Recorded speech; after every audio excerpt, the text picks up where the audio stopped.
And we are live. What is up, ladies and gentlemen? Aaron the Dog back with Lou Betya and just my 2 cents for the UFC 286 breakdown show. I am coming to you from my room in my desktop. Usually I do this downstairs in my living room. So I'm actually doing this from the more proper setup, but for some reason it feels differently. Unfortunately, our UK correspondent, Lewis, had to be busy with work, so we have no legitimacy here. But with us is our UK correspondent, Lewis Betya. How you doing? If you had under 1.5 lose, you won. If you had under 1.5 hats, you also won. A rarity, a rare win on the show. Two juiced numbers here. How you doing? Look, I'm ready. I don't want to give you and just my 2 cents too much credit, but I think I have to give you guys credit. I have had 3 tremendous big weeks in a row, except for main events that are just absolutely killing me right now. And part of the reason is talking on these fights with you and then having just my 2 cents correcting me whenever I'm wrong. So disagreeing at minimum, 2 cents is here to do. Let's go for 4 weeks in a row, and I will do my best during the Yanal fight to not get us thrown off YouTube. Yeah, it's been a long week here for me. I'll be honest. SD Dumas podcast has not aged well this week. It is what it is. I stand behind the reads I had on the fight and everything, and I mean, I think it'll be interesting to see how that kind of goes moving forward, I should say. What's up? I have to break some news here, if I may. Yes, breaking news. Go ahead. This is actual breaking news that hasn't been publicized yet. All right, breaking news here on the channel. Colby Covington has just been told to get on a plane and go fly to London to serve as the backup for the main event. Someone's knees might be unsteady. I'm just letting you know. You heard it here first. Thank you to my friend Snakapova, who has like all the insider sources here. Big news. I love it. Yeah, I don't know why that already wasn't the case, but that's good shit there. Shout out to Lou on the breaking news. You never know what's going to come up on the channel. So at one point, I've had fighters listening and pop in. Good stuff there. I don't know why Covington already wasn't there with Kamaru Usman, who's hanging on by a thread on the knees. Moist, though, is going to carry that. You already know. Oh, my God. Makes sense. I agree. So now maybe we'll dip into that a little bit. But before I go too much further, just my 2 cents. How you doing over there? I am doing well, sir. Thank you very much for having me as always. What's up, Lou? What's up, chat? Yeah, man, this is going to be a crazy-ass card. I have a lot of ridiculous takes and some propaganda to spew, so I'm very happy to be here and to spew it. And Lou, I appreciate the compliment, but dude, don't start giving me too much credit because it's going to go straight to my fucking head. I'm an egomaniac and a fucking attention whore as it is, so you're playing with fire, but I appreciate it. Hey, anybody who did well last week on that card, shout out. The last 3 cards, sure, the previous couple cards make sense when everybody was doing well. Last week is definitely a week where if you picked your spots and ended up positive, you know what you're doing. So it definitely has helped me working with you guys here. A lot of MMA minutes saying Colby's going to wash Leon if they fight. We'll dip into it a little bit in the main event if we want. Obviously, we're going to look at it still as is, but if Colby fights, it definitely changes my pick on definitely changes my opinion on the fight if it's with Leon. So we'll go ahead and hop in. We have 15 fights this week, not 14, 15 if you count this first fight as a fight. I personally do not. Must be messed up. I see Aaron's face showing up on 2 screens. What are you talking about, Justin? I don't know what you're talking. I think he's once again trying to be funny, and he's failing miserably. Oh, I'm kidding. He's probably just being the back. Okay. Yeah, Justin was trying to be funny. It didn't work out. All right. First fight of the night, just like that wasn't a real joke. That isn't really a real fight to me. Veronica Macedo, Hardy, whatever you want to call her, she's been out the last 3 years with concussion issues because Bia Malecki beat her head in too much. Yeah. Bia Malecki also out with concussion issues currently because Josiah Nunes, also known as Benavides, beat her up. So yeah, either way, Juliana Miller, she's the Jessica Penne of the 125 division. If that, she's just going to reach kind of Frankenstein style, not throw well on the feet, get beat up on the feet. And then she'll take you down. She'll beat you up or submit you. Veronica Hardy has a miracle armbar over Polyana Viana, and then a bunch of just beat downs over her last 5 years. She's terrible. She got into UFC on a draw, got beat up by Ashley Evans Smith. I mean, they're clearly trying to build up Juliana Miller for whatever reason. She's 3-1, so she needs the experience. Yeah, I mean, Veronica Hardy is got to be the oldest 27 years old ever with the amount of wear on her. I mean, Miller is my pick. The odds keep me from even considering betting this. It should be Miller inside the distance, but it's low-level flyweights. Wouldn't surprise me if it goes the distance. It would surprise me if Veronica Hardy or Veronica Macedo or any Veronicas win. So, Lou, do you have anything of substance to add here? Yeah, I like Miller in the distance. Last week we had a -400 women's MMA fight with Aldrich and Lipsky. The difference there was, and I didn't bet it, and the difference between that one and this one is with Aldrich, you needed her to do something that's a little deviated from her normal, which was to go for takedowns. And you needed her to be okay on the feet, and neither one happened. Lipsky at least had a track record of being okay on the feet and having weakness on the ground that looked like she shored up.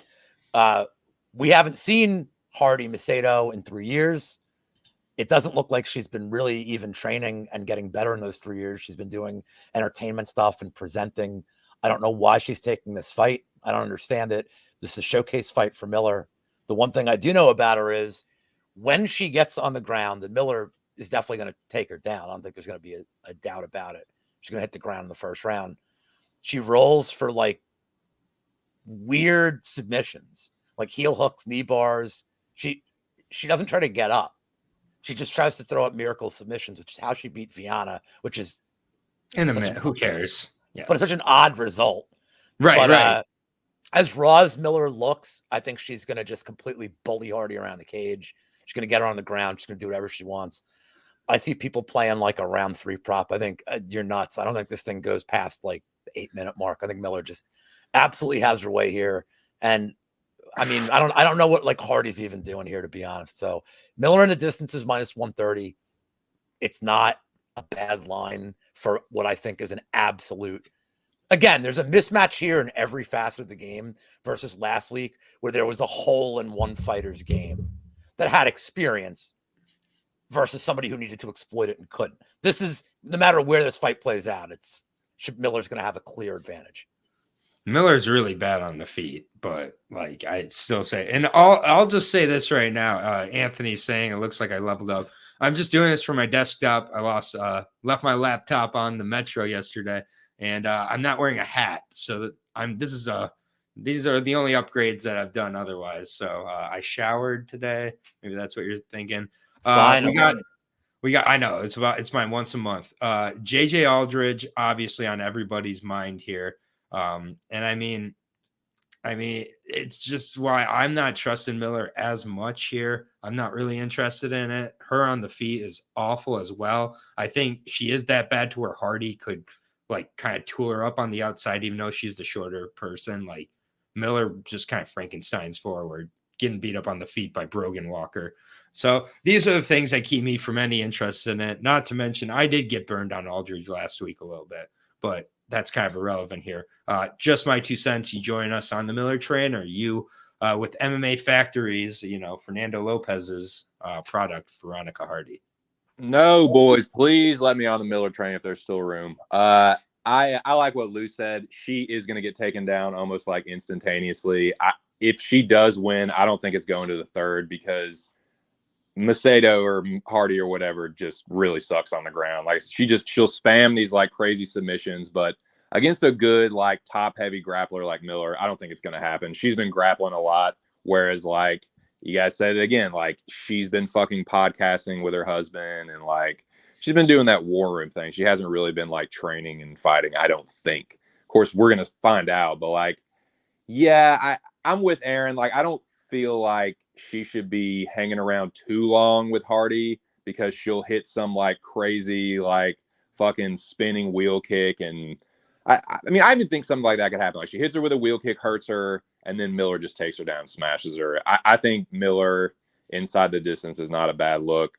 I don't know exactly if I'm going to do that or Miller decision on Tapology, but yeah, give me Miller for sure. Yeah, the only other thing I will say is we're all on Miller here. She is 3-1. She's got a couple more exhibition fights. That's it. And I mean, we've seen before this is as low level women's MMA as you get right here. It really is. And like the thing with Macedo is we could finally see that alleged Taekwondo background actually be shown in a fight. And that's her only way I see of winning here is just keeping, even though she is the 5'4" fighter, keeping on the outside, leg kicking Miller a lot and just like having a really bad decision. I could see that happening. Yeah, but if she I think Miller could just literally out physical and mow her over. Like she could run through the kicks and just like it's going to be sloppy and it'll still be effective. Yeah. She probably will like literally Frankenstein her way forward, like arms out, just like grab a hold of her. You know, she is an absolute Frankenstein. So I mean, she's been off for a while as well. So we'll see how she does with all of that. Getting to the odds, they're minus 425 last I saw. She's looking like an Invicta line fighter tonight. No, I was just passing those lines. No way I'm playing any lines on that. You can go somewhere else for that. But yeah, Miller minus 500 I'm seeing now, plus 360 on Hardy. I mean, take the inside the distance if you want. I'm gonna just pass on this one. So next fight, 155. Very, very good fight. Very close fight. One of the many I've definitely been back and forth on. I think it's very well matched up. Jai Herbert taking on Ludovic Klein. Ludovic is it's a tough guy to figure out, but for the most part, comes out quickly and then kind of slows down and starts doing a lot of cage pressing type of stuff as the fight goes on. To me, I think that first round Ludovic KO very live because he does throw those very quick head kicks and things like that where Herbert is just kind of plays that tall man defense. We'll say that a couple times tonight. And he also has the tall man chin. Not sure if Patterson has that yet. We'll see. But Herbert definitely does. And my worry with Klein is sometimes Klein comes out and is worried about going to 15 minutes, kind of steps back and starts to do the cage wrestling, a lot of vertical wrestling. And I mean, to me, I think Herbert could kind of give him some problems with that frame in those spots and start to work from the outside. I think this is a Herbert live bet situation all day long. I really do, because I want to see how Jai does respond. I know he's been knocked out late against Trinaldo. I get it. That Trinaldo fight, whatever. That's just is what it is. He beats Trinaldo 8 out of 10 times, in my opinion. I just think Ludovic is a 145er, honestly. I think the frame is going to be a really big problem here. I think he's going to get frustrated. If he doesn't come out and kind of balls to the walls, which I haven't seen out of him lately, I think that he's kind of taking the wrong approach here. He might win the first round, so I'm not going to bet Herbert in the first round because I am concerned. He is a little bit older as well. Klein's still in his prime. So these are things to consider. Initially, I was on Klein. As I've gone through the week, I do think that Herbert kind of makes it tough for him in those vertical clinch situations with his frame. I think it is one of the advantages. If Klein could get him down, I'm going to be nervous. But I think Jai can really, take advantage of the bigger octagon, end up kind of jabbing his way, kind of to a decision, mind his P's and Q's. The kicks are live, but I mean, it's hard for me to see Ludovic kind of throwing the overhand type of shots from the punches that are needed to knock out a guy like Herbert. I'd like to see him go to the body, which he has in some fights as well, both with the kicks and the boxing, though. That's another way I think he could wear him down. It's a really close fight. At the end of the day, I understand both sides. I got Jai in this one by decision. 2 cents. This is a really close fight, dude, and you're making me like want to go over to the Jai Herbert side, but I don't know, man. I think he's kind of damaged goods. It's close on the feet. Like Herbert is probably the better boxer from range, but he's a tall dude that doesn't always use his reach. He's kind of like a Robert Easter in boxing. Like he's really tall, he's really lanky, but sometimes he kind of gives it up. He can have a tendency to like move back. Like when he starts to get tired, he can get backed up to the cage pretty easily. Klein will push him against the cage. His takedown defense is not very good. Klein doesn't always wrestle heavy, but I'm going to take Klein because I just think he's like the more well-rounded fighter. But he is a guy that I'm not – this is definitely one of my least confident picks. Like Klein is a little bit of a Jekyll and Hyde. Like I can't quite like get a good read. He looks good against Shane Young. He looks good against Shane Young on short notice. Yeah, I mean, I was impressed by the Mason Jones fight. I'm not going to lie to you. I was impressed by the Mason Jones fight. Mason Jones?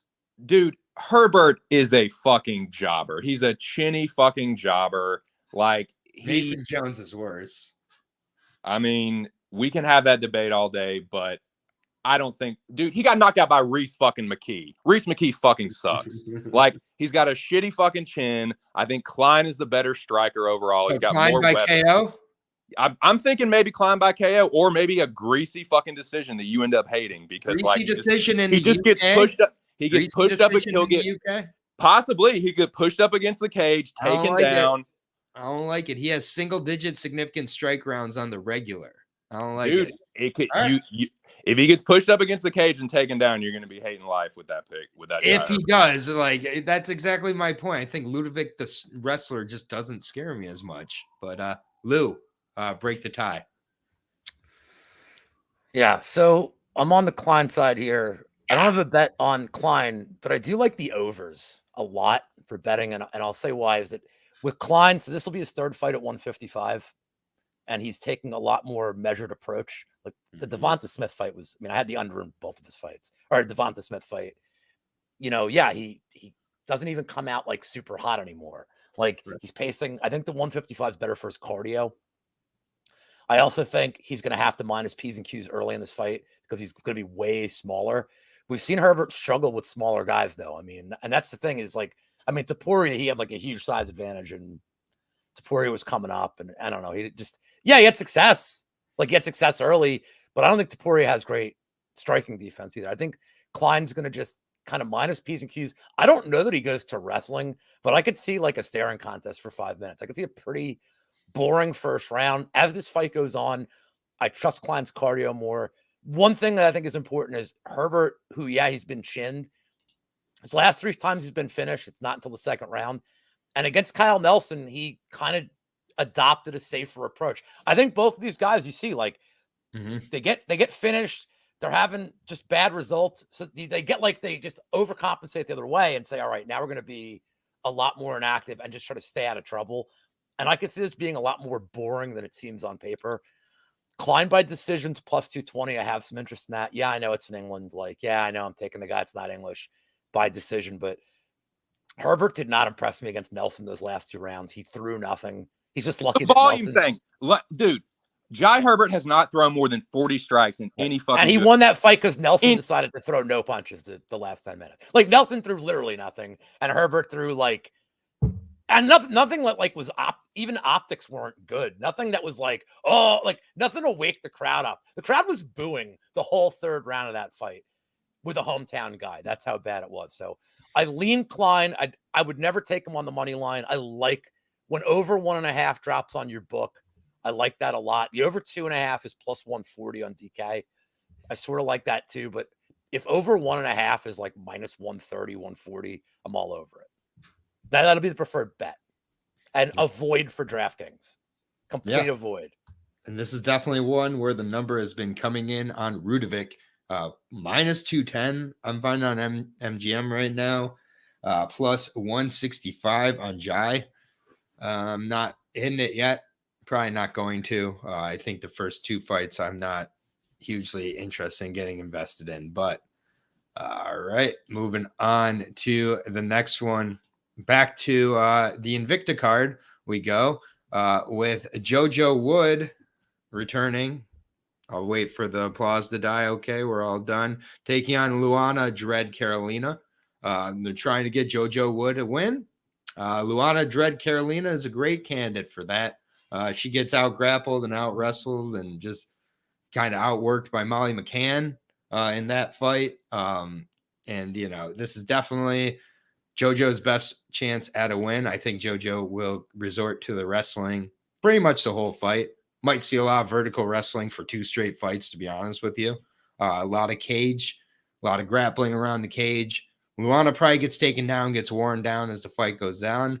I mean, Carolina could decide her, but I just think that JoJo's been there with such better competition. If she has any shred of line to fight anymore, she beats Luana Carolina here and probably just edges out a decision. But, I mean, come on. Like, let's be honest. If she can't win this, we're going to see the gloves in the middle of the octagon. We might see it either way. Carolina is not that one, though. Struggles with the weight cut as well. Yeah, I mean, JoJo ekes this one out for me. Lou? I mean, I'm never betting this. Never. Ever. I mean, if you give me money, I'd be like, I'm using it for like drugs and not betting this fight. I don't even do drugs. Yeah, I know. But you know, in like a video game in a vacuum, Wood has every advantage. She, you know, Carolina is getting taken down by Molly McCann. You know, Wood's she's a better wrestler than Molly McCann. Wood would beat Molly McCann. I'd pick Joanne Wood over Molly McCann today.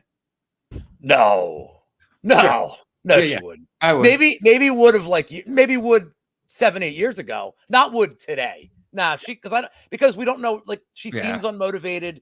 She's losing to killers. But like, I thought she was going to retire after both those fights and then didn't. So maybe she's trying to go out on a win. Maybe she'll show up motivated being at home.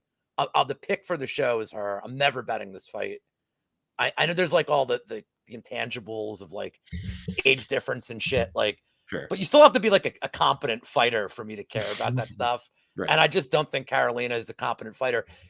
And keep in mind that her like one on paper credible win is Godinez, and she took that fight on a week's notice. Up a weight class a week after she fought, and she stopped wrestling after the first round. And Godinez just realized, I have nothing in the tank for this, nothing.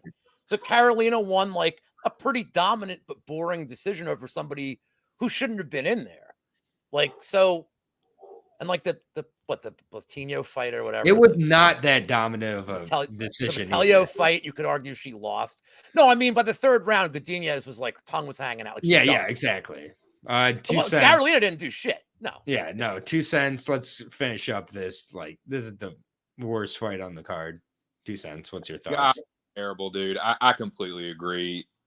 I'm really, this whole retirement thing is such an auto fade to me. I don't know if I don't think she said she's retiring. I think she said she's got like 1 or 2 years left. Maybe. I wouldn't believe what she says. I don't know. Yeah, exactly. I don't know, man. Like, JoJo fucking sucks. Like, she's approaching minus 200, guys. Like, I just think it's one of those, like, JoJo's not very good, but Carolina's just a little bit worse. I don't like. On paper, she's got good takedown defense, but like, Molly is not like a super good grappler. Like, she made Molly look like a good wrestler. It does seem like narrative wise, like, you've got a Scottish fighter in the UK, big fucking pay-per-view event. It's a step down in competition. They're probably trying to get her a win, right? I'm just going to close my eyes and pick JoJo. Like, I would never touch this fight. And who's betting this fight at minus 190? This is a fucking 1-800 gambler. I bet I know people, but I'm not one of them.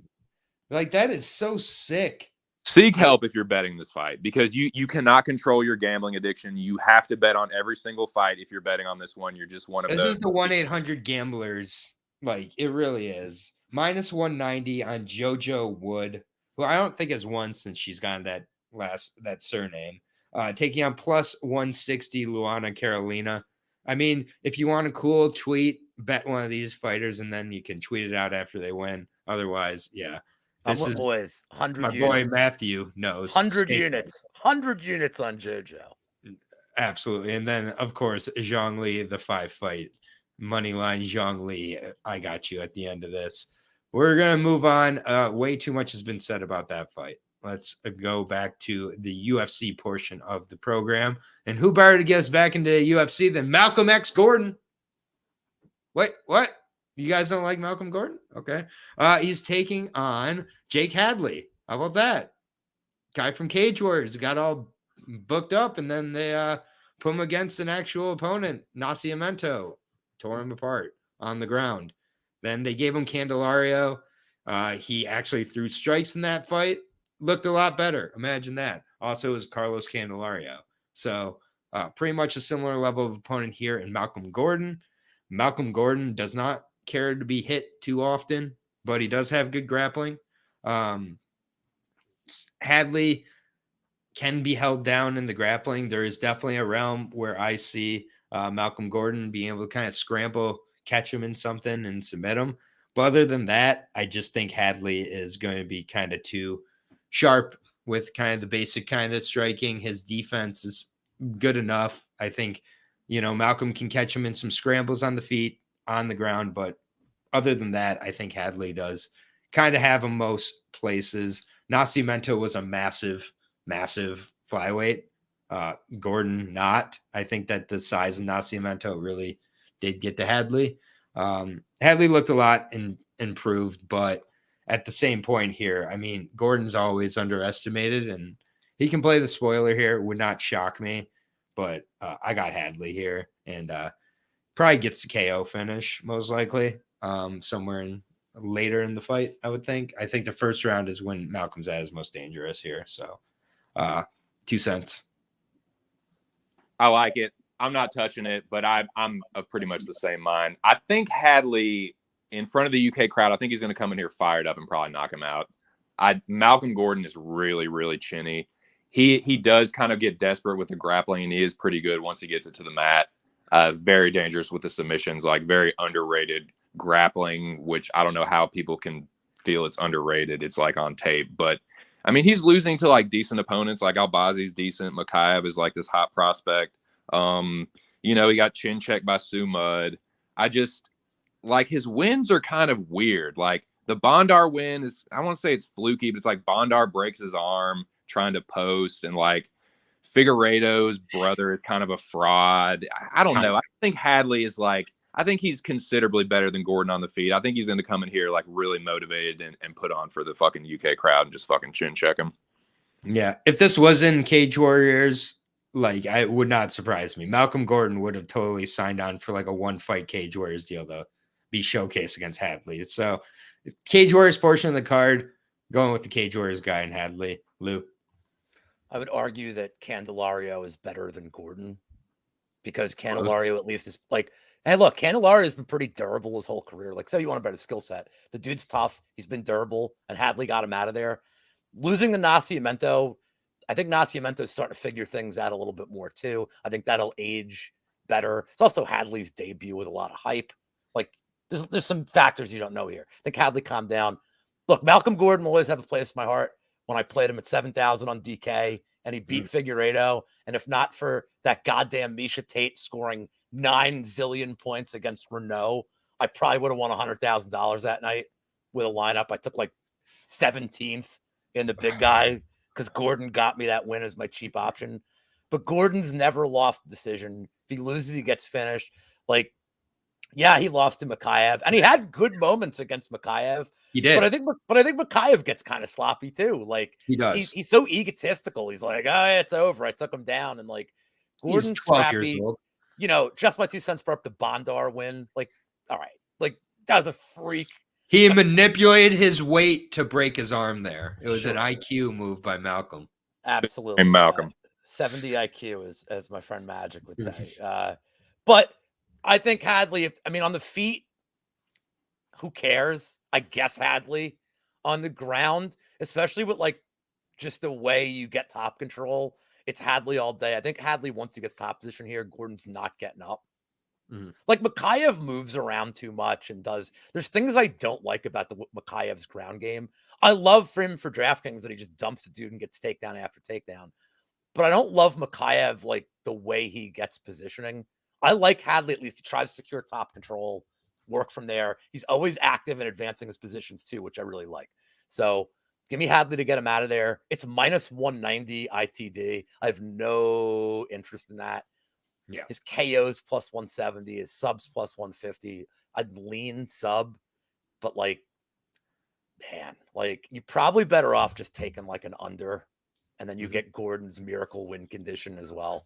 But I don't see this thing going the distance. I mean, if Gordon wins, could Gordon win by like Hadley arm breakage again? Like, could that just be his thing? Sure. Could be his. I mean, yeah, but yeah, I agree with you guys.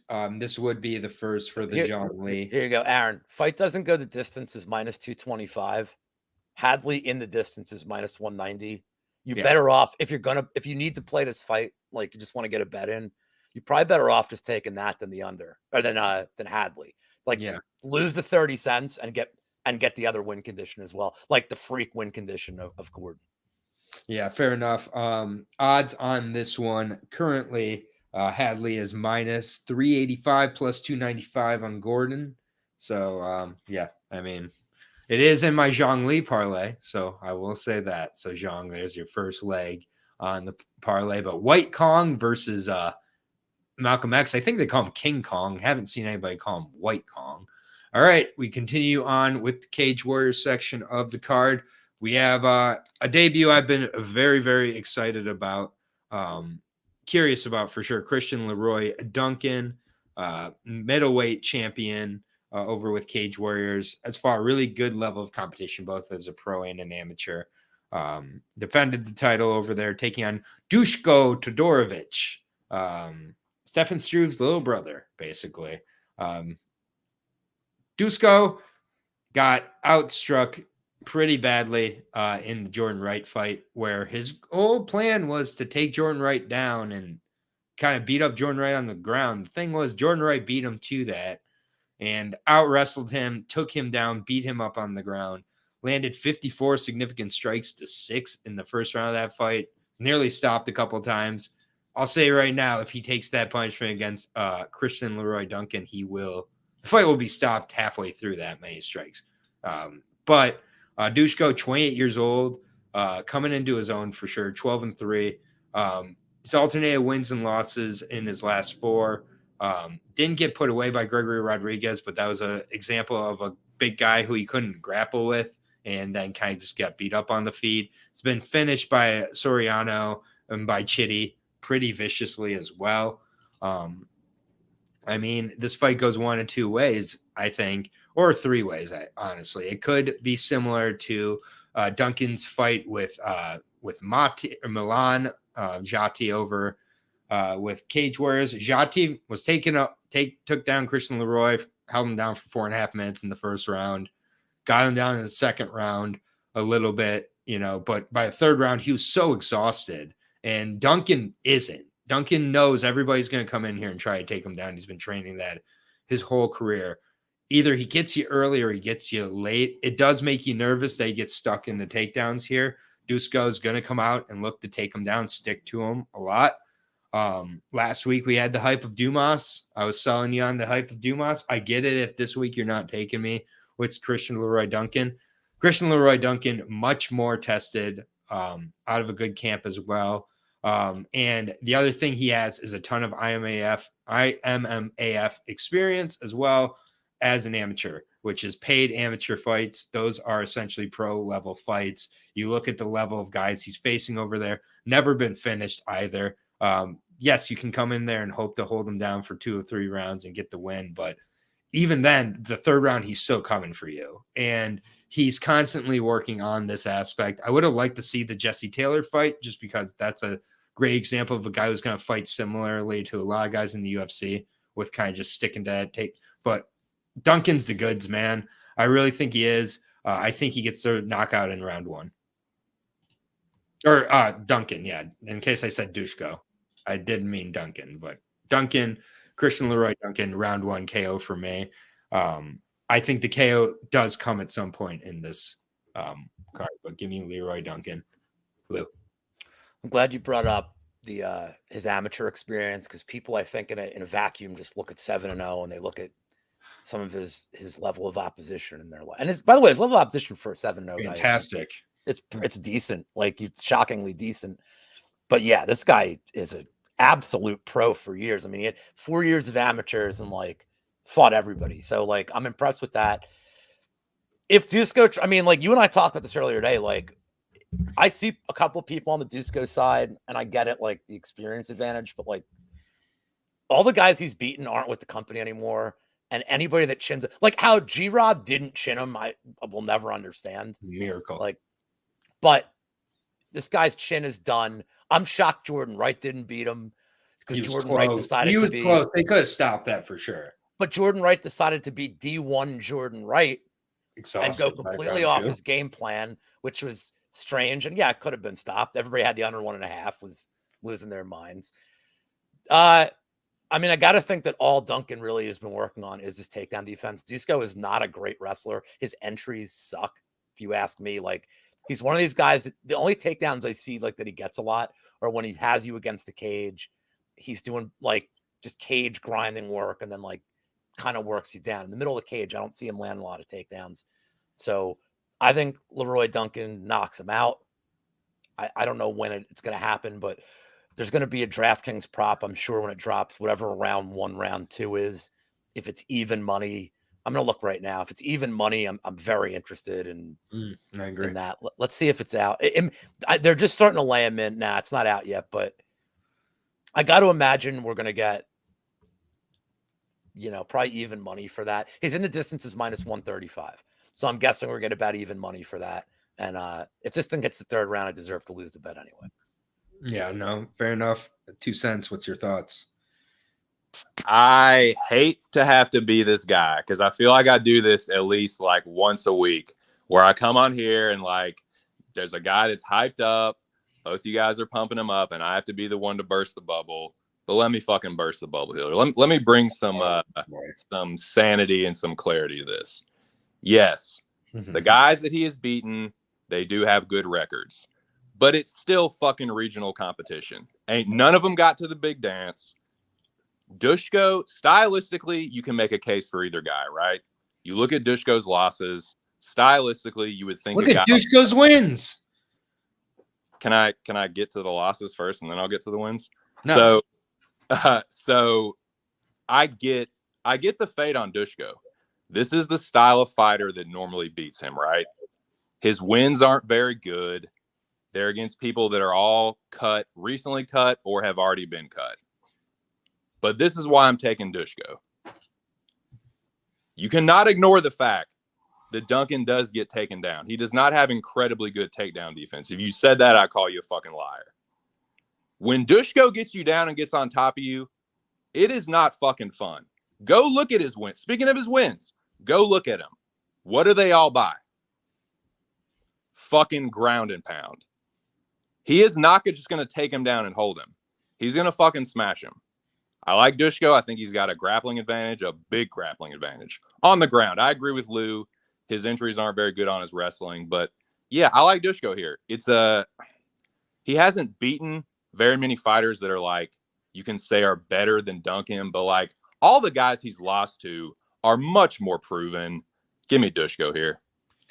All right. Not one I was expecting to have the disagreement on. I think this is reactionary to the SD Dumas of last week. I think that just my 2 cents is trying to rush to find this week's Dumas, and he's hitched on to Dushko. So he's got Dushko here.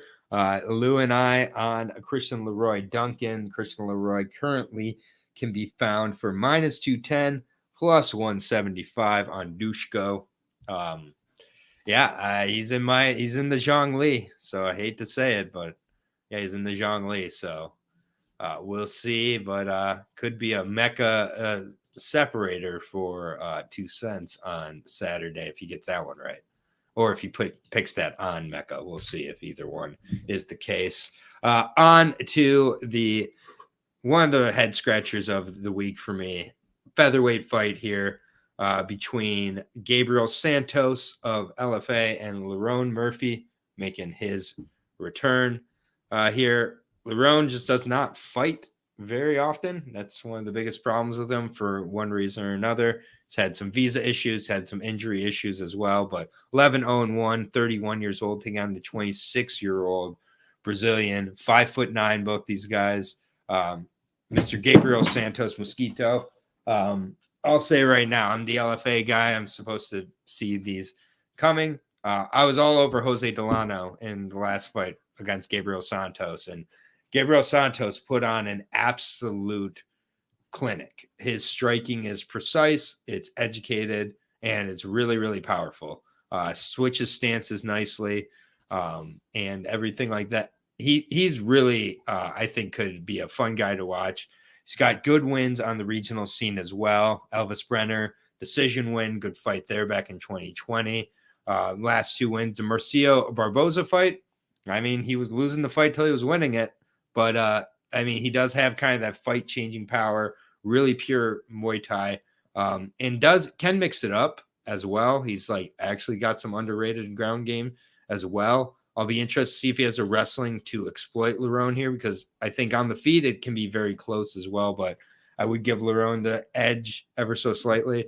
If Santos can kind of mix in the wrestling at times and really, you know, kind of make Lerone work. He was not super impressive in his last fight back in 2021 against Makwan on 8 days' notice. Got that knee in the second round. He finds ways to win these fights since getting out-grappled to that draw against Subera. I think this line is really, you know, interesting. It's very, very close. I think a lot of people kind of are, you know, wise that Lerone does do a lot of waiting in his fights. So there both is the possibility of getting finished or kind of losing a decision here just based on a more aggressive opponent. I can't go with Santos here. I am going to go with Lerone still. But for me, like, I think that, you know, Santos has a lot of intangibles and X factors that maybe he isn't able to show him here, but we kind of see, like we've seen with other guys over from LFA who've had bad debuts. But I want to pick him here really bad. I'm going to go with Lerone by decision. But again, Santos is dangerous, and I think is very, very live here. If the line wasn't so close, I wouldn't be considering betting Lerone like I am. So doing what it's supposed to do. 2 cents. What's your thoughts? Honestly, dude, I think this is kind of a gift line on Lerone Murphy. I'm sorry. He not only has he fought, but he's beaten a way higher level of competition.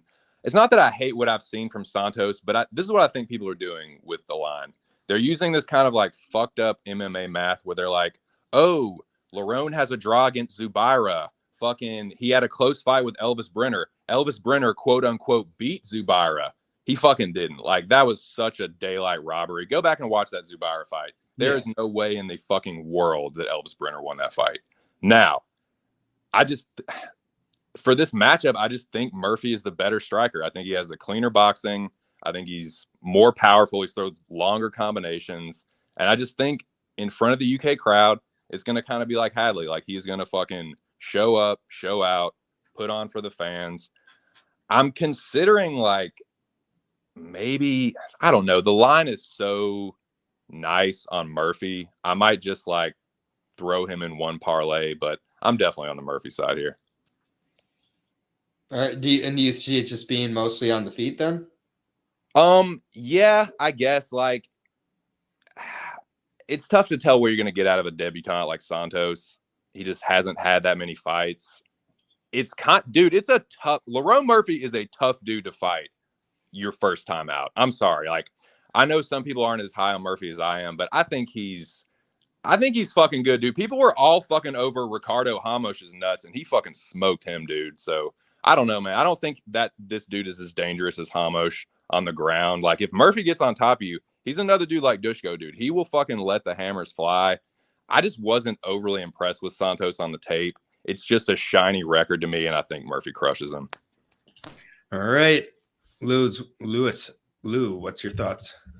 If Justin wants to bet that under 2.5, go right ahead, dude, because I am the opposite of that completely. So feel free to give me a better number. You have two guys that have never lost. So you want to take an under on a fight like that? You go right ahead, dude.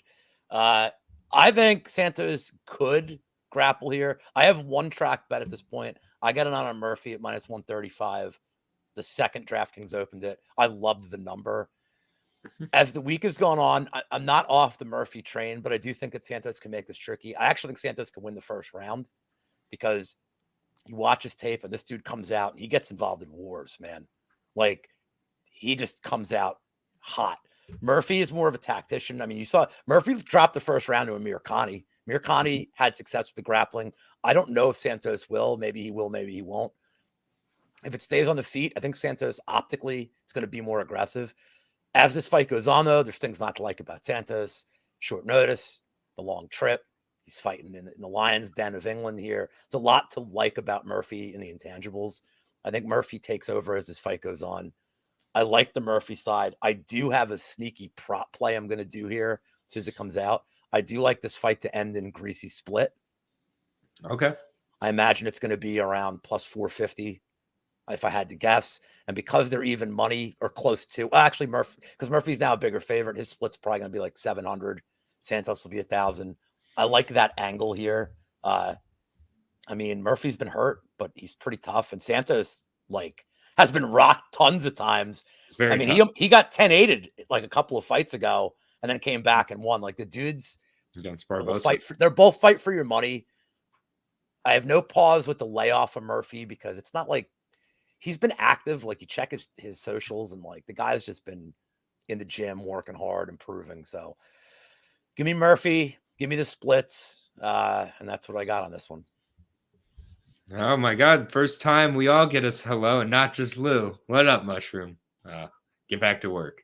All right. So we're on Lerone, correct? Yes. Okay. So and in case you bet both teams to score in the Ghent Bosik Sahir game, you got there in the 89th minute. So that's the best minute, second best minute to get it in. So the there you go. Would be the best one. But, correct. Yeah, all one right. dude scored 3 goals in 4 minutes. I was like, oh, okay. That's nice. Yeah, follow Lou for all your weird soccer information because I don't know shit about that. So, all right. Next fight here. We're back in the flyweight division. Muhammad Makachev taking on Jafel Filo. It's a good fight. I'm actually really excited about this one. Filo's an absolute finisher, and that's really exciting, I think, in this fight. He's very well-rounded as well, but definitely more known for the ground, but kind of throws some wild stuff on the feet that could kind of get him into trouble with someone like Makachev. So I anticipate either he does. Thanks for the subscription, Mushroom. Good. But I mean, Makachev should come in here and do what Makachev does. And eventually, I think, puts him away with the submission. But,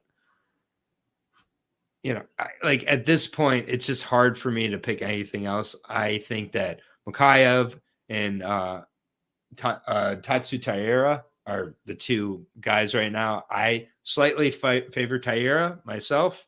I think that when they both get to the top, I would favor Taira in a fight like this. I mean, you know, I don't know what else there really is to break down about this fight. Like, breaking down Makachev fights, just there's not much to say. He's going to be relentless. He's going to go in there. He can slip up, but I don't think it's going to happen. Makachev's going to win. So, Lou? When the same games come out for DraftKings, I'll be looking at seeing how I can combo Makachev with his, like, the over in minutes or rounds to really come down this price. Filo's tough dude. Like, he's a really tough guy. And the one thing about Makachev is he's not like some bull rush finisher guy. I mean, look, he didn't finish Charles Johnson. I know Johnson took the fight on short notice. I know Johnson's get-up game's good. Mm-hmm. It's the lack of urgency. He's not going for submissions. Now, why did he finish Malcolm Gordon in the third? Because Gordon had success in the second round. He reversed him. He actually had some moments, and I think Makachev was like, fuck. Like, I got to put a stamp on this. The Durden one's different because it happened on the feet. Durden can be a little reckless on the feet. He left himself wide open, and then Makachev pounced for the kill. I don't see that happening here.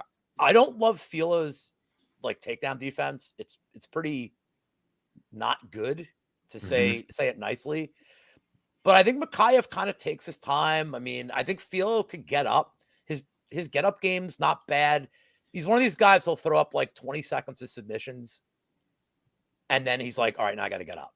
Which to me, that's what I love seeing in a guy on the ground. Immediately go for something, then when you know it's not working, like, get the hell out of there. Like, I think that's the best. Instead of just accepting position, I don't think he does. So I can see Makachev just dumping him, and I can see that a lot. But I think Filo's pretty tough. I think he definitely laughs around. He may even have some success to start each round. I think he's better on the feet by far. Like, I don't even think it's competitive. You're talking about Tyra against Makachev. Tyra would absolutely destroy Makachev. Destroy him. And he'd probably knock him out on the feet. Like, that's interesting little twist on that. But give me Makachev and the overs. Like, I'm going to look to combo like Makachev and over 1.5. I saw Couch Warrior posted over 1.5. It's minus 160. I think that's a really good price. Great people number. seem to think Makachev. People just look at the number and they're like, "Oh, Makayev's going to beat him in the first round." Like, I don't think so, man. I mean, I do. Like, just pick one. Pick decision. Like, pick decision. Or like, like, I don't need that backup. But the thing is what are you getting on Makachev for round 3 decision? Are you getting like minus 200 here? Like, if you are, I don't love it. If you're getting plus money, if this thing is plus 150, then I love it. It depends on the price. But in general, I'm like, just take round 3 at like plus $1 million, or play the decision and then root for, like we did with Cody Garbrandt, and root for boring ass shit. That's why I appreciate it with this, because I am not always a sharp on the props. Aaron, if I play poker, I don't want to run it twice. I'm here to gamble. Run it once. Let's go. Let me hit my gut shot and get out of here. I've never ran it twice in my entire life. Never will. Omaha, never. I will never. We're not running it twice. 4 times, no. Just my 2 cents. I'm not Tony G. Fuck that. Yeah, I am, but just over 2.5 is plus 120. I'm seeing in some. But nah, man, I did not take this one very much. Full disclosure, it's Muhammad Makachev. I'm always gonna take the Sambo wrestler over the dude that I'm pretty sure is just gonna play jiu-jitsu. Like, I think he's gonna get like, even against a good grappler like Gordon. Like, I know he looked a little sketchy, but he still wrestle fucked him. He took him down 6 times. This dude has shitty takedown defense, like Lou said. He's gonna get fucking taken down. I think he probably subs him at some point, just because I think Filo will probably, like you said, he's a finisher. He'll probably go for it. He'll probably put himself in a bad spot, and Makachev will be all over that shit. So I don't think it ends in the first round. That's about as far as I can go with it. Like, over 2.5, that seems like one where it's like you almost get it, and then he like subs him at the very beginning of the 3rd round or something. But I do think Makachev probably gets it at some point. Like, I'm probably just going to pick Muhammad by submission. Like, I think Phil will make it look interesting early, but then the better, more consistent, like he is, like Noah said in the chat, he said he's like the 125 Marab. He's just going to spam takedowns, make sure he like is always getting to the top position, and just win somehow. Probably like late sub though. Yeah, well, yeah, Filo plus 550. I think that the over 2.5, that's a fair shot as well. But also wouldn't surprise me if he's kind of gotten sick of like hearing the narrative of sticking around, and he gets that first round. Just, I know he's like British too. I know he has that fucking like Dagestani ass last name, but he's an English dude, so I'm sure they do claim him as English. That's for sure. and he wants to be a champ by next year, so I don't think getting a decision against Filo gets you there. But yeah, we're all on, shockingly, the minus 800, minus 900 Makachev. Next fight here, 155, banger here. Sam Patterson, Yano Asimov. Really quick. I'm Jewish. Yano. No, Shalom. Yeah. Shalom. So mazel tov, everybody. And like every other capper who's Jewish in this field, because there's a few of us who are Jewish, we all have to make the announcement that we're Jewish. So I'm not different than any of them. However, I can tell you, in all my years of Hebrew school, in all my years of synagogue, all my bar mitzvahs I've gone to, I've even gone to Israel. Yano, not a Hebrew name.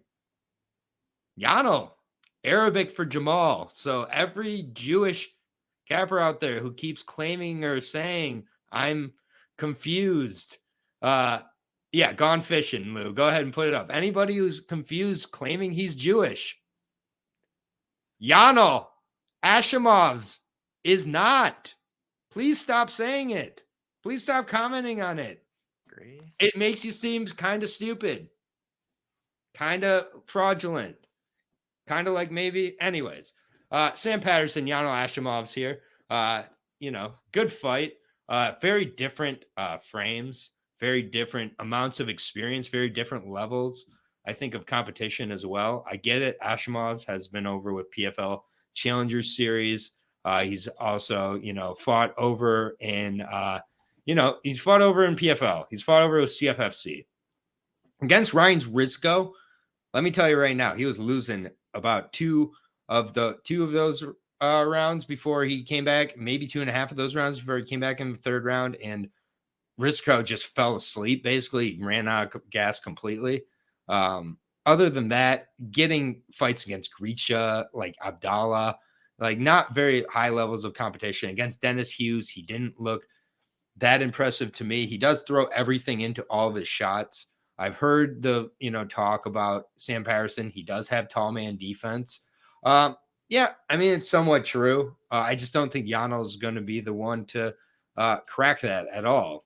Sam Patterson, 6'3". He's currently fighting at 155 still. I think as long as he does fight at 155, he has a huge, huge advantage with regards to his frame. He takes his time getting into the fights. So that is kind of one of my more concerning aspects of it. But he also makes adjustments as the fight goes. He goes to the submission. We all got the submission. If you're watching my Dana White Contender Series breakdown, we bet the submission at plus 650, I believe, on the Contender Series. Second round, after beating him up on the feet, exposed him on the ground, got his first rear naked choke. Other 4 wins coming by way of guillotine on the submissions. Was knocked out early in his career. It was a pretty sketchy stoppage. I think it was pretty early as well. Yeah. I'm telling you right now, I don't have to make much more of a case here. I do think that Sam Patterson is the side. I think that he's better just about everywhere. The frame difference is going to be huge as well. Yeah. Lou, what's your thoughts on this one? I got Patterson, by the way. Give me the TKO finish. Okay, so Noah's comment is great. Oh, yes. So it took me 14 jokes to come up with one that I can say and not get us tough. So I'm just going to do it. Oh, I don't care. Hey, Aaron. Yeah. How many Yanal Ashmov's grandmothers does it take to screw in a light bulb? Nah, I'll just sit in the dark. It's all right.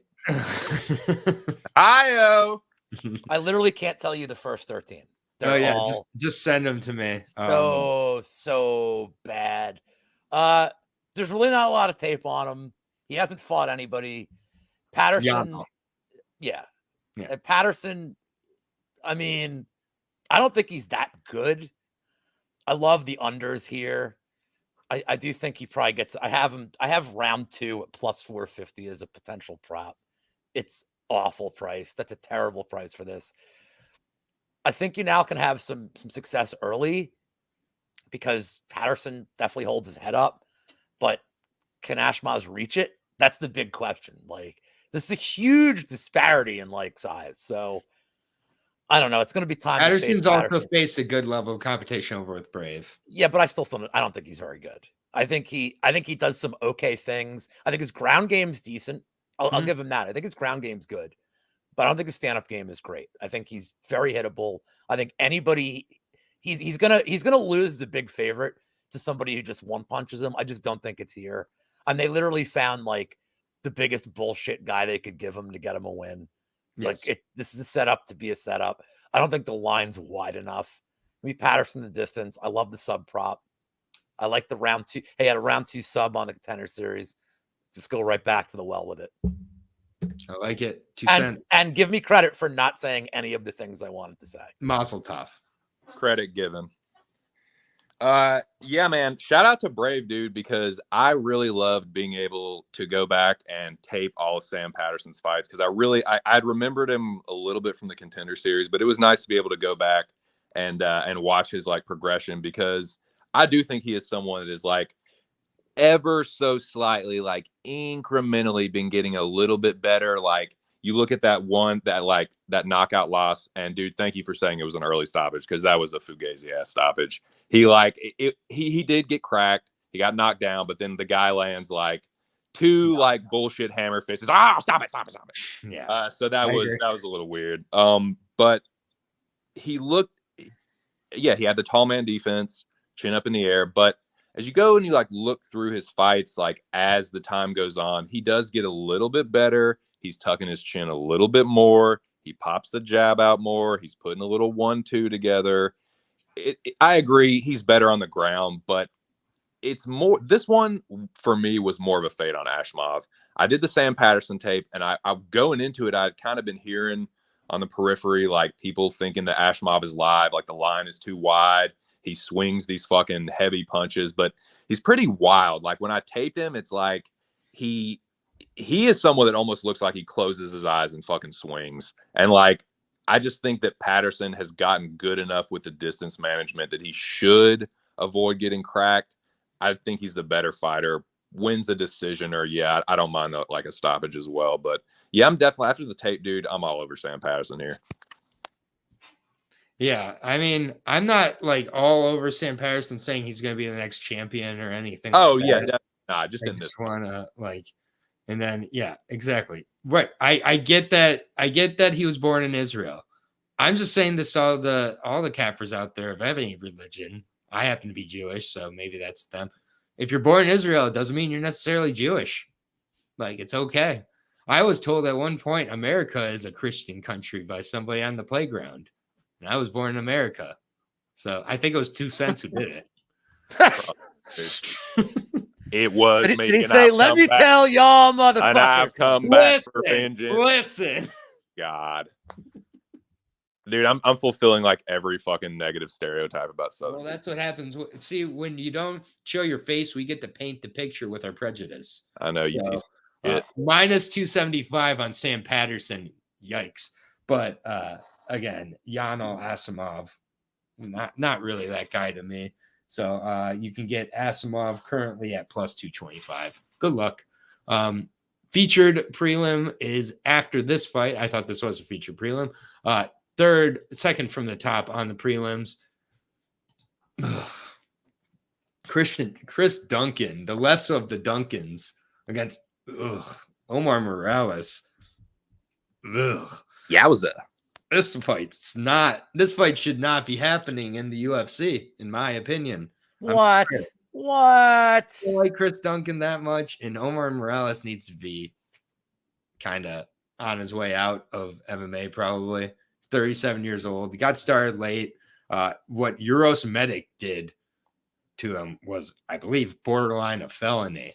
It was a hate crime. Which I believe is a felony last night. Knockout. Absolutely a career-changing knockout. So now he's going against a guy in Chris Duncan who's going to come out and he's going to like take his brain, put it next to the cage, and just bang, bang, bang. And hopefully he gets you before you get him. Omar can wrestle a little bit too. Like that's, I guess, what his route is in this fight is to make it boring, wrestle him. And I mean, like I see a whole lot of people on Chris Duncan this week. And not Chris Leroy Duncan, but Chris Duncan. I was very close to wanting to just fade the entire country of Scotland going into this card. I really was. I just couldn't get there in Carolina. I can get there here. I think Omar Morales has a pulse still. I think he does not want to get hit in the head too many times because if he does, he will go down and go to sleep and then have to be cut from the UFC. But Omar Morales wrestling clinic here. He is, used to fight on Slam MMA. He's not at Hard Knocks or Kill Cliff at this point. I think he's at another gym in Florida, though. Omar Morales not dead yet. Decision by wrestling. Lou. He has 3 takedowns in 7 fights in the UFC. That's fine. He's 37. It doesn't mean he has the cardio to do it. It's funny because I see a lot of people on Twitter on Morales. This is the Twitter war fight. Okay. So how do you beat Chris Duncan? Because I don't think Chris Duncan's very good. But how do you beat him? You throw volume. You throw a lot of strikes. These are not things that Morales does. Morales in his career, 69 strikes against known short notice striker Shane Young. Okay. 34 against Chikadze. You forgive that. 63 against Mugli, who is the most hittable dude in the world. And then, he just doesn't throw a lot of strikes. Duncan is going to throw a lot of strikes. But the big thing for me is you think Morales has a pulse. You don't recover from what Medic did. That KO wasn't just a hate crime. It was in the apex. The sound it made was it was bad. Dude. He sounded like a deflating whale hitting the ground. It was bad. I don't know that you recover from that at 37. Again, I don't think Duncan's very good, but I think Dana White just loves this guy. He loves the way he fights. They gave him a guy with as low volume and who's as chinny as possible at this point. Mm-hmm. I think Chris Duncan gets him out of there. He probably gets a first-round knockout because Morales is just, and as far as this whole the Morales grappling thing, he can, but he doesn't do much of anything in his fights. Right. And that's why that's why I can't back him. How does he win a decision? Because Duncan's striking defense is bad. If he hits Duncan 3 times, he could easily get him out. The under 2.5 is -200. It's an excellent parlay piece here. Fair enough. 2 cents, my recess bully. What's your thoughts? I fucking hate this fight, dude. I hate both of these motherfuckers. Please let this. Can we just do a prayer circle right now, please, God? But if any part of the I was ready. If we lose a fight, we have 2 Invicta fights already on this card. I'd pray before this one. So I'll be the evil Christian piece of shit here.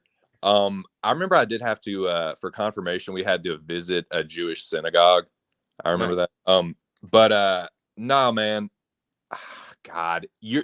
I feel like people have been more on Duncan. I feel like he's a very popular dog.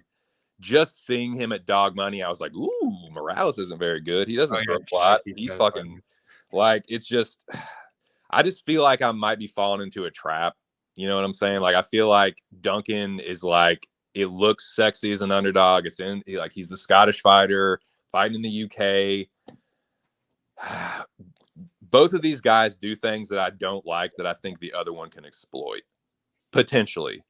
For Morales, Chris Duncan, Lou said it. Not only is his takedown defense bad, there's another fighter. We were talking about this a few weeks ago. The motherfucker does not move his head whatsoever. It is just there to be punched. But Morales is so low volume.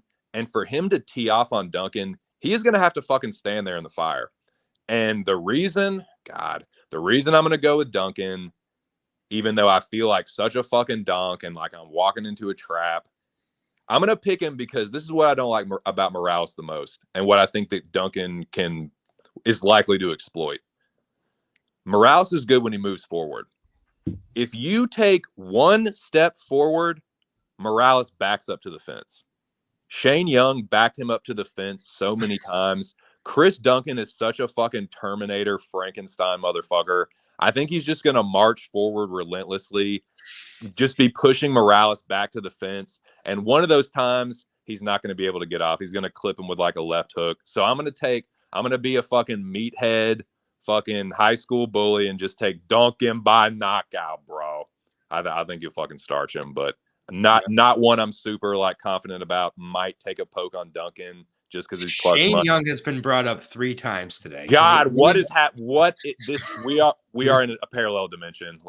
Something, one of us is going to die. Something is going on. Leave Shane Young be. He's dead already. Honestly. All right. Well, we're split once again. I'm on Morales Island with the favorite. We got the two guys with the popular underdog pick. Can we This talk is just- about how bad a nickname Right. Venezuelan fighter is, by the way? I don't mind it. It's terrible. I mean, show me the lie other than the fights where he doesn't fight. and I he hate just this kinda fight. stands- Like blonde fighter is a great name because she's local to the area, but Venezuelan fighter is terrible. Please Shane follow. Young invented the go-go. If fly. you're Venezuelan, are you like, thank God we have this guy representing our entire country fighting for us? If he's fighting for you, you fucked. Thank Please. you. Yeah, I mean, For Morales, please. Also, greetings to all my fans in Venezuela. yeah, hola. Anyways, I'm getting the cutoff by Lou. Was that the wrong thing to say? Did I not? What did No, they I say? think I that? do not think it was. You know what? I don't know. Let's move on. Yeah, okay, here we go. Anyways, the Venezuelan fighter, I'll respect him with his nickname. Yeah, he's currently your slight favorite. I'm sorry, minus 115, minus 105 on Duncan. It's going to be a pick 'em by fight night. Good luck to you on your side. God damn that fight to the depths of hell. Yeah, why is it second from the top on the prelims? I don't know, but the feature prelim, we can't miss out on our boy Makwan Amirkhani, the dude with like 1 minute and 25 seconds. And the best tapology picture ever. I mean, it's a legendary tapology Come on, picture. put it up for this fight. Come on. It's not here.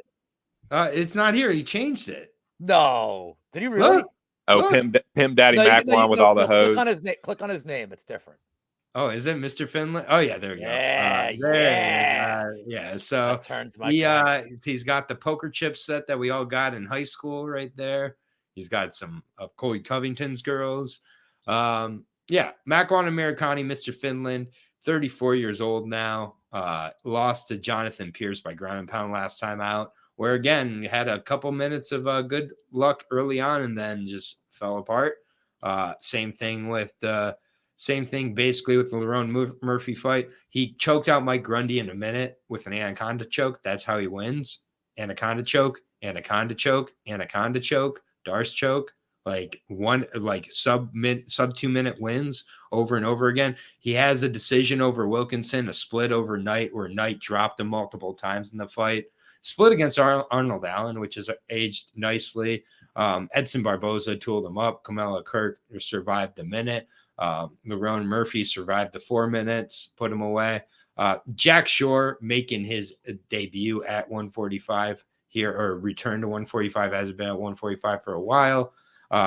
Just basically when he couldn't out wrestle Ricky Simone, he was like, fuck this, the cut is too much. And when I can't have, the kind of speed and scrambling advantage and the cardio is not there, got to move up. So moving up, he has a perfect person to move up with, just has to mind his P's and Q's in the first round to avoid the neck being snatched up. After that, it's Jack Shore all day. Probably puts him away. I'll say a third round finish. He's gotten a few third round finishes along the way. Third round submission, Jack Shore. 2 cents. Yeah, I don't have too much to add. I agree with damn near most of what you said. I think, but here's the one difference. I think that Jack Shore knocks this motherfucker out in the second round. Okay. Makwan has proven to me that he is, for the most part, a one-round fighter. He's super dangerous in the first round. Yes, he front choking these guys. But other than that, he's a front runner. He is proven to fall off a cliff and to succumb to a superior striker. I think Jack Shore's got way better striking. I know Makwan took some amateur boxing fights, but he did that because his striking fucking sucked. I think he's going to get tuned up. I think Shore's going to finish him with like a knee or a fucking left hook or something. But yeah, give me Jack Shore by knockout second round. Let's fucking go. All right. Lou, talk to me.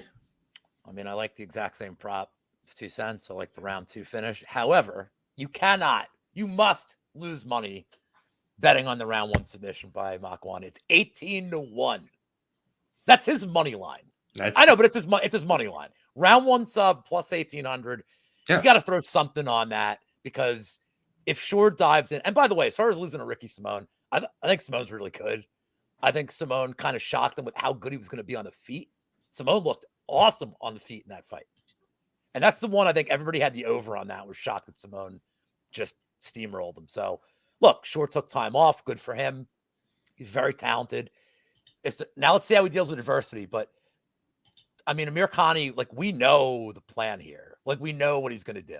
So I think it's going to play out very much like the Jonathan Pierce fight, where you have a guy who just got so much energy, kind of puts himself in bad spots in the first round, but like weasels his way out. Maybe he gets top control. He may put him away at the end of the first, but I like Short round 2. I'm not even going to play the KO. I'm just going to play round 2 because I think a sub on a very tired Amirkhani is live. But round 2 is only plus 400. You're not getting a lot of meat on the bone there. Although it does seem like Amirkhani's losing condition. Yeah, I hate the line though. Minus 550 on Jack Short. You can't play him as. I mean, you're going to give him in a 5-leg parlay. I guess that's fine. But like, you know, the unders are very live here. Clearly, like they're juiced too. Yep, exactly. All right, good stuff. We are to the main card now, starting at 185 pounds. This is a weird main card. I'll be honest with you. It's just a weird card all the way around. The lines are strange, but starting off, Roman Dolidze.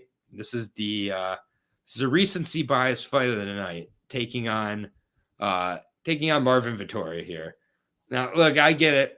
Roman Dolidze has had a real good run all of a sudden up to the top of the middleweight division at 34 years old. I know ADCC medalist over in Oceania or whatever. He's got great grappling. Striking's come along here. Marvin Vettori is going to put on a clinic in this fight. He's my favorite on the card. I have seen all this love for Dolidze all week, and it is driving me crazy. To be honest, like, Dolidze is not better anywhere than Marvin Vettori, from the stand-up to the wrestling to the cardio to the experience to the level of competition to where they're training at. Like, this is a clinic for Marvin Vettori. Y'all are about to be reminded of why there's levels to the division and why you can't just zoom your way up by getting lucky in a few sweeps and calf slicers and all the other cute stuff that Roman Dolidze has gotten away with to this point. Roman Dolidze, he's got nothing for Vettori in this spot. I like that Vettori's went over to Extreme Couture as well. Former training of Roman Dolidze as well. You think Eric Nixick isn't a petty bastard? Just go and listen to him talk about any fighter who's left his gym. He knows every hole that Roman's going to have. They are going to be exploited by Marvin. I like Marvin to put on just beating. Maybe it's a decision, 3rd round. I hate to be, sound like mushroom here, 3rd rounder, but I think the TKO, if he does get it done, gets it done late after kind of wearing him down. But I just think that Marvin works him. Marvin by decision, I'll say officially, is my pick. I like Marvin here. I'm going to go a little different. I like Marvin by sub, like plus 600, plus 700, whatever book you have.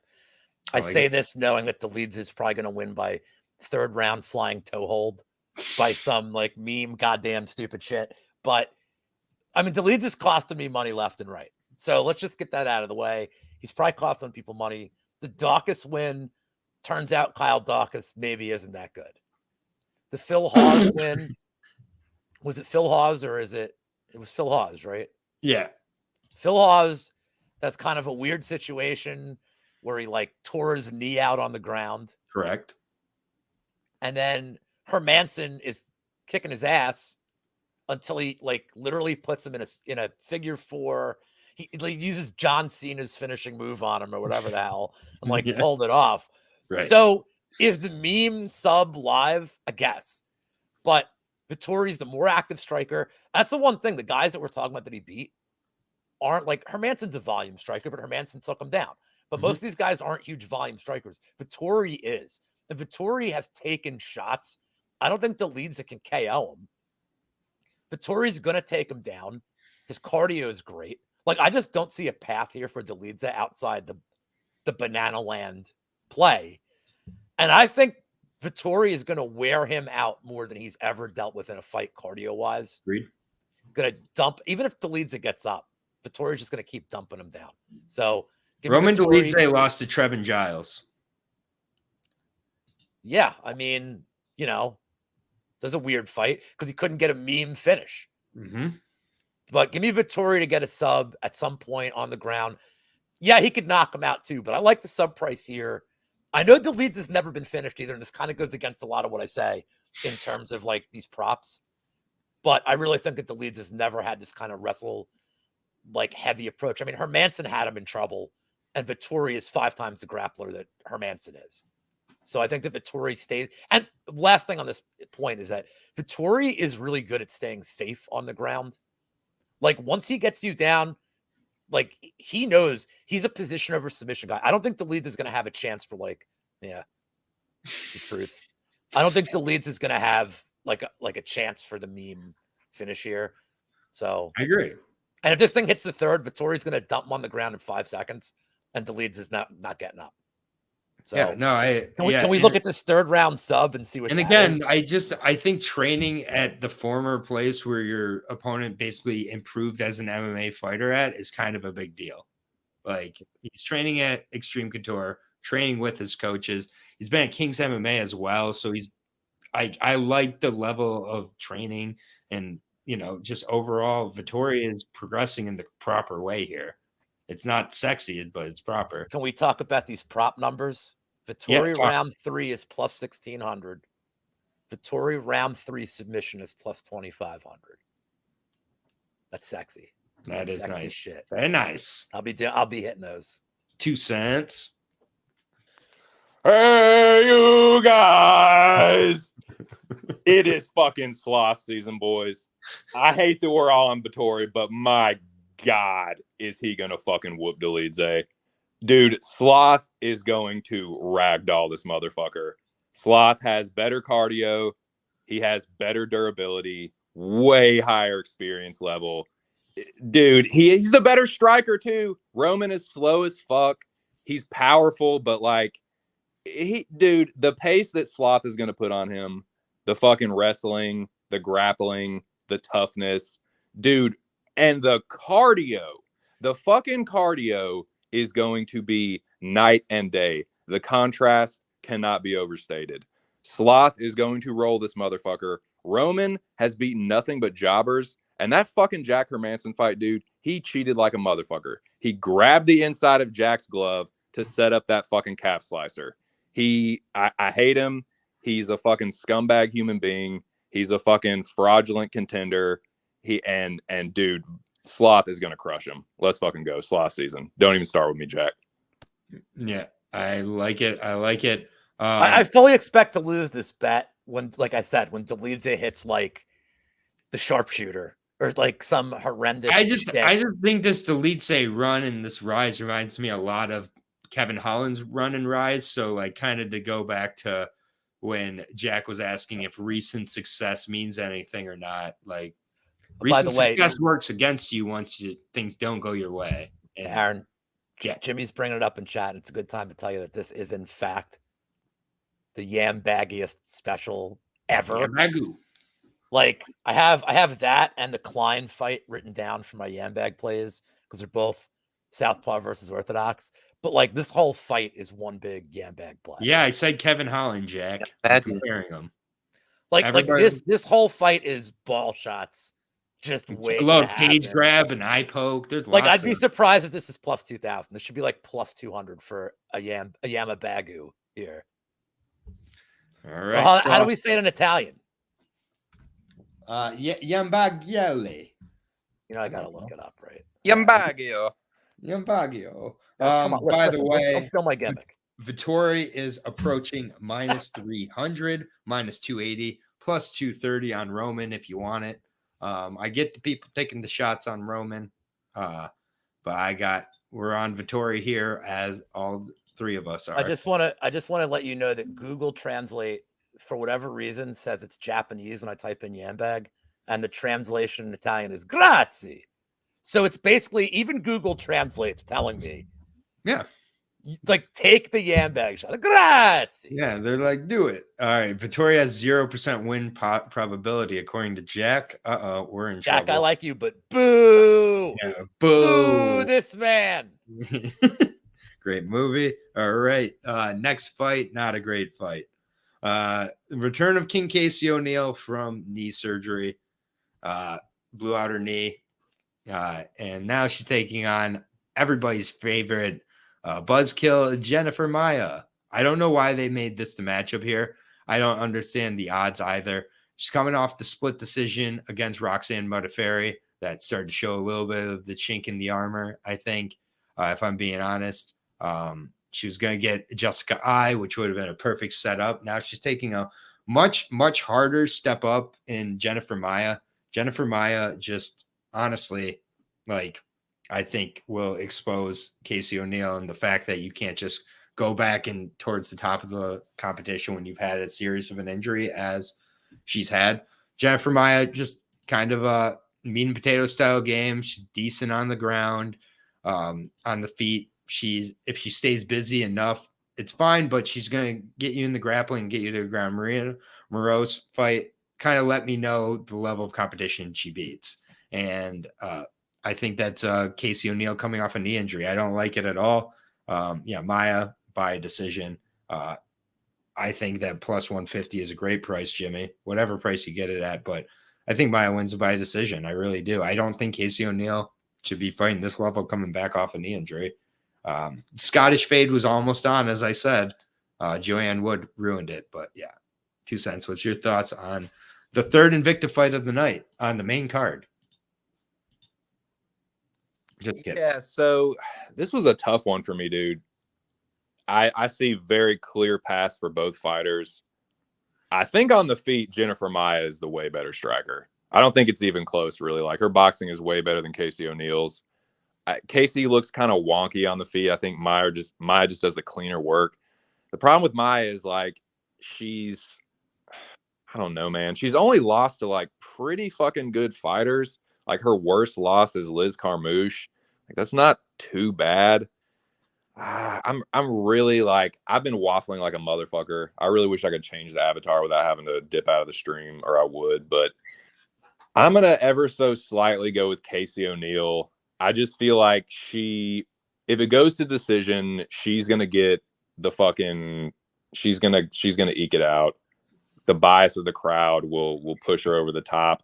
I think she does, like, I know Maia has a black belt, but she has pretty shitty takedown defense. Like, it's not that good.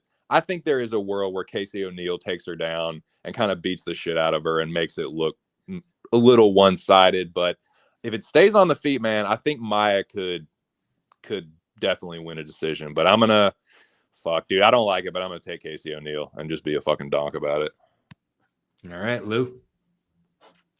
Like when I get to break the tie. I'm on the Maia side, but this is one of those fights where I wish I could ask her, can you tell me your exact game plan here? Because if I knew it, she could be like minus 300. If I knew what she was going to do, if she's like, oh, I'm just going to get taken down and play jiu-jitsu from the bottom, I'd be like, no, do not do that. O'Neill's striking to me is kind of reckless. It's wild, but she's beating opponents who have no striking defense and are like, okay. Like the Shevchenko fight was pretty bad. This is a good point that I wanted to bring up, is that so she finally faced somebody with some durability in Modafferi. O'Neill came out hot. The beginning of the second round, O'Neill looked pretty good. But like once the reckless stuff stopped working, Modafferi was able to kind of get position. The difference in that fight is that she was so much stronger than Modafferi that Modafferi could only do so much. I'm going to give you a sneaky bet for this fight, though, I like. And that's the under, and it's for 2 reasons. If O'Neill just absolutely goes ham and steamrolls her, I think she could ground and pound Maia out. But we also don't know how O'Neill's leg is going to look. And if she has issues with it early, and we get an early stoppage because her leg just gives out, especially if she's going to be grappling a lot, I mean, could lose by a freak injury. So I think the under is live. I don't know what the fuck this dude's talking about in chat. Yeah. I think he's in the wrong room. I think he needs to go to like, I don't know. Yeah, it's okay, buddy. But I think the under is a sneaky play because of the injuries, like history, and because O'Neill could just literally like spend 5 minutes like in attack mode with no regard, because we've seen her fight like that against Shevchenko. Like we saw her fight like that against Dobson. The Fritzen fight, Fritzen's just not good, but right. Well, Dobson isn't. So I just think it's a sneaky way to play it, but I think Maya can outlast her here, and we'll see. I don't have a lot of confidence on this one. Jack's very upset about the Vettori takes. I think Maya having a functional body and facing a much better level of competition. Overall, I do like her here. Plus 150, I don't mind at all from Jack earlier. The line currently is Maya still plus 150, minus 185 on O'Neal. So kind of surprised, but all right, we're gonna just do a little bit of a timeout here and go to the next fight. Third fight from the top on a pay-per-view. Gunnar Nelson, or what's left of Gunnar Nelson, against Brian Barbarena, or what's left of Brian Barbarena. Honestly, this is just, again, there's a lot of fights at the top of the card that I'm not too interested in betting. This is another one. Brian Barbarena, 18-9 coming into this one, coming off of getting out clinicked by Rafael Dos Anjos. Okay. Like, it is what it is. Typically, he's tough. He's tough to finish in general, but when he is finished, it is by the strikes for the most part. Gunnar Nelson, not really threatening with the striking that much at this point. He's pretty much exclusively a grappler. I don't really know. This is another fight to me that I'm not too confident in Gunnar Nelson at this point in his career. He was preparing for a pretty kind of similar type of fighter in Daniel Rodriguez, I guess, Brian Barbarena. Like, this is kind of like I don't know. Like, I hate to say it, but for me, like, Brian's got to avoid the grappling at all costs the entire time on the feet. It's a relatively close fight. I think volume-wise, he has it over Gunnar. I could see him getting a decision. Brian Barbarena by decision, like, just feels wrong. But I don't see how Gunnar Nelson puts it to a decision. Gunnar could get the submission, but I don't know how he gets it there.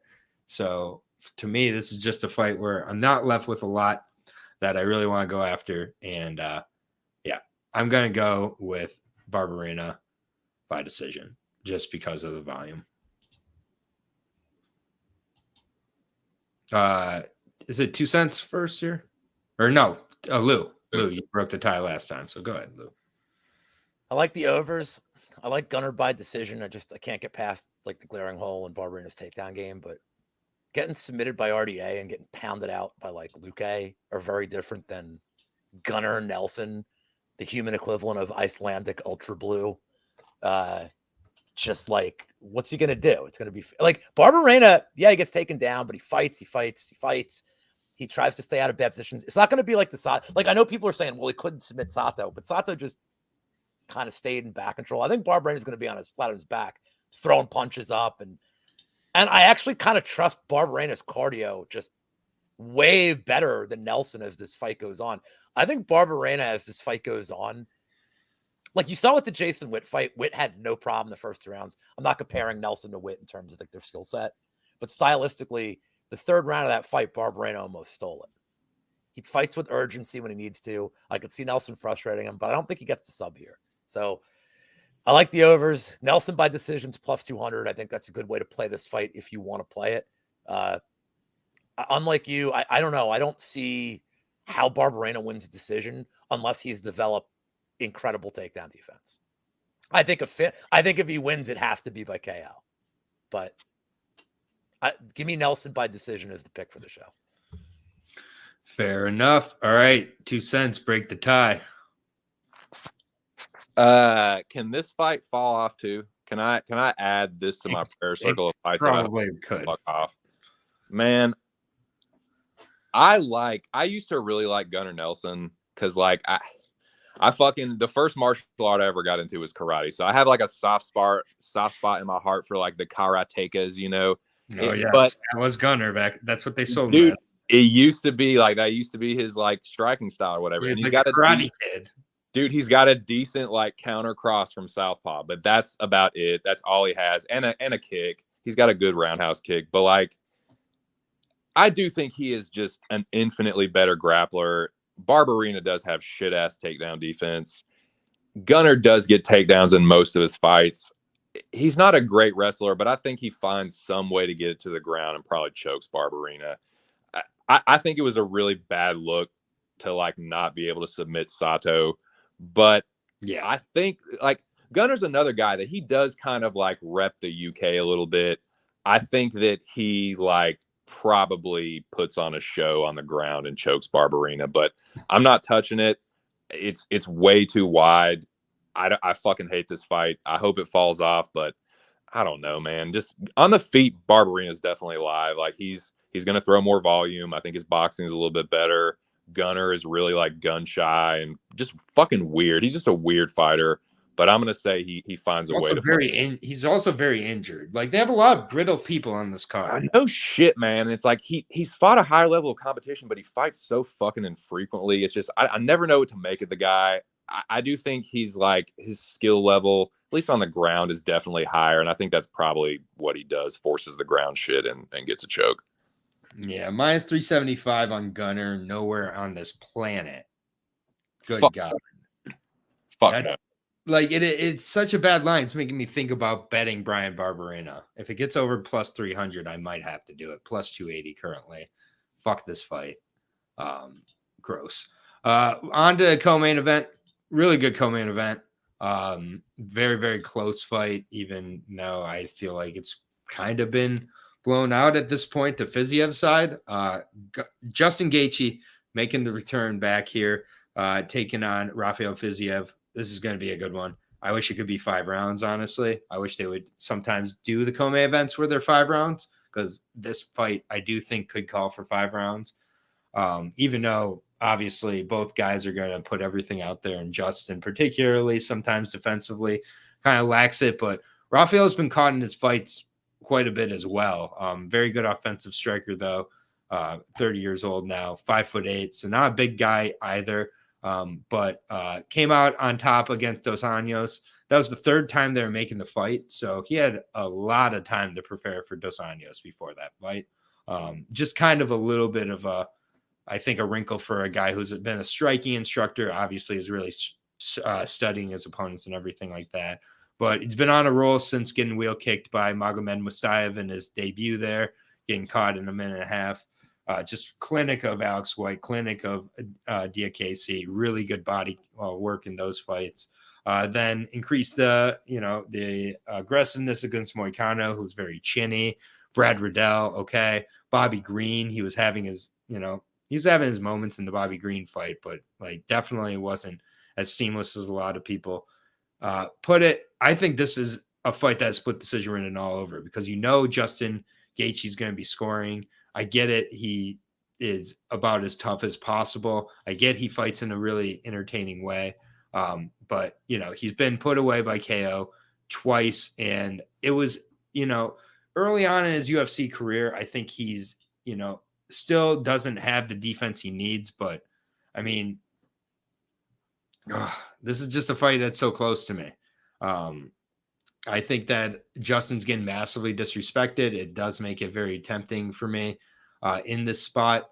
And, it'd be interesting because, I do think that Justin, isn't going to all of a sudden start wrestling here. So I do think in order for him to win, he's got to catch Fiziev. And I just think over 15 minutes, Fiziev edges out the split decision just ever so slightly.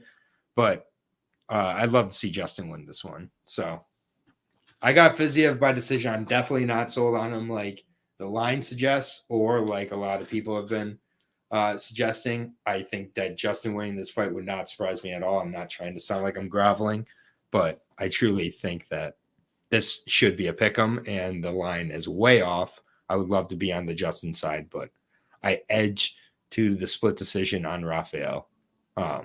So 2 cents. I need to make something very, very clear. Whatever I say about these next 2 fights, like, not even a grain of salt. Take a fucking Epsom salt bath in what I'm about to tell you about these next 2 fighters. All right, or these next 2 fights. Justin Gaethje is one of my favorite fighters. I'm incredibly biased towards Gaethje every time he fights. I ride or die for that. He's one of my fighters I ride or die for. I'm going to be dying upon the Gaethje hill, win or lose. So let me spew my propaganda and make the case. Thank you for saying that Gaethje is being disrespected this week. I think that's absolutely true. In my mind, even as big of a Gaethje stan as I am, this is a 50-50. Mm-hmm. I can tell you one thing for certain. Justin, no matter what fight it is, he's going to make it a firefight. He's not going to wrestle. He's not going to play it safe. He's called Homer Simpson for a reason. Like, the IQ goes right out the window, and the dude just fights on instincts. Now, he's developed like muscle memory for more like technical skills and like technical boxing combinations, working with Whitman for years and years now. But like, this is a 50-50 to me. If you look at, on the Gaethje side, if you look at who, the dude only has 4 losses in his career. 4. Alvarez, Dustin, fucking Khabib, and Charles Oliveira. That is it, dude. It is all former champions, title challengers, long reigning champions. Like, the dude only loses to the very best fighters. Everyone else gets their fucking block knocked off, dude. So this is a test for Fiziev, man. This is the toughest fight that Fiziev has ever had. The dude is a really good striker. He's going to have a speed advantage here. But I don't know, man. Honestly, this is not to say that he's not good. I think he's a little bit overrated. I think his win streak is a little bit overrated. It's fucking jobbers and a washed RDA. Like, people love shitting on Gaethje for that Alvarez loss. Dude, Eddie Alvarez fucking mowed through prime time RDA. He didn't take 5 fucking rounds to get rid of him. And RDA had his moments in that fight too. But people love shitting on Justin for losing a war to Eddie Alvarez. Dude, go look at Eddie Alvarez after that fight. Go look at Dustin Poirier after the Justin Gaethje fight. Khabib said it was the hardest single round he'd ever fucking had. And Charles Oliveira got sat down twice. I can guarantee you something. Fiziev is going to get hurt in this fight. And we're going to see what that dude's fucking made of. To beat Justin Gaethje, you have to stand in the fucking fire with him. That makes it a 50-50. Gaethje's always going to swing for the fences. And dude, Fiziev got knocked out by a fucking jobber. Justin has not lost to anyone close to that bad. Not even close, dude. If you are not a former champion, a champion, or a title challenger, you're going to lose to Justin Gaethje. So we're going to find out what Fiziev's made of. I'm dying on the Justin Gaethje hill. Justin Gaethje by knockout. I'm fully aware that Fiziev is the safer pick.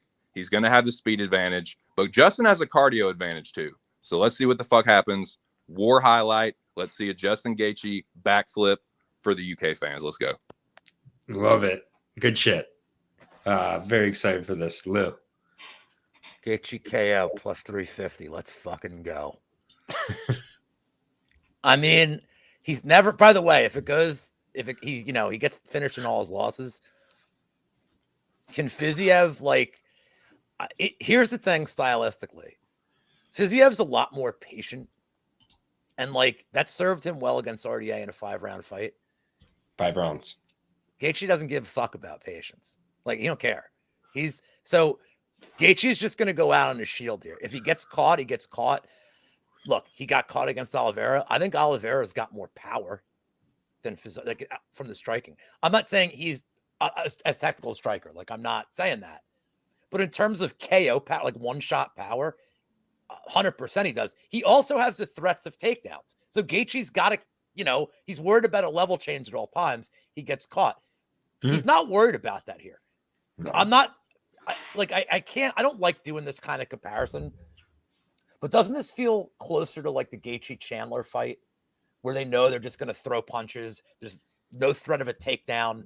It's just going to be a war. If these guys go shot for shot, give me Gaethje's hillbilly, like absurd power over Fiziev, who's going to like, and here's the thing I worry about, the kicks. If Fiziev starts landing body kicks early, then Gaethje's going to start having his hands down.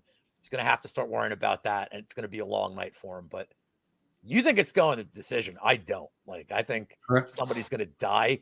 And if you want a safer way to play this and you do want to root for violence, somebody to get KO'd is minus 175. I mean, I like that. But we're never going to get Gaethje a KO at plus 350 is an absurd price. So, yeah, let's go. What's up, Pat? What's going on? By the way, Pat helped me with all my Jewish jokes this week. Mazel tov. You didn't hear any of them, but Pat and I worked. Okay, we know the work was there. We believe you. This is a great fight.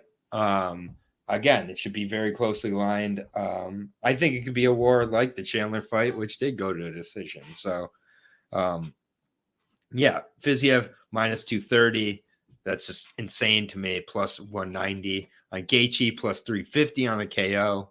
Definitely a good shot there as well. Fun co-main event though.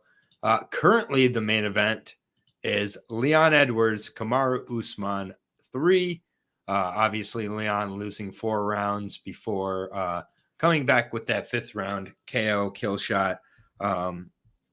Currently, according to Lou and his sources, Colby Covington on his way out to the UK to be the backup fighter for this fight.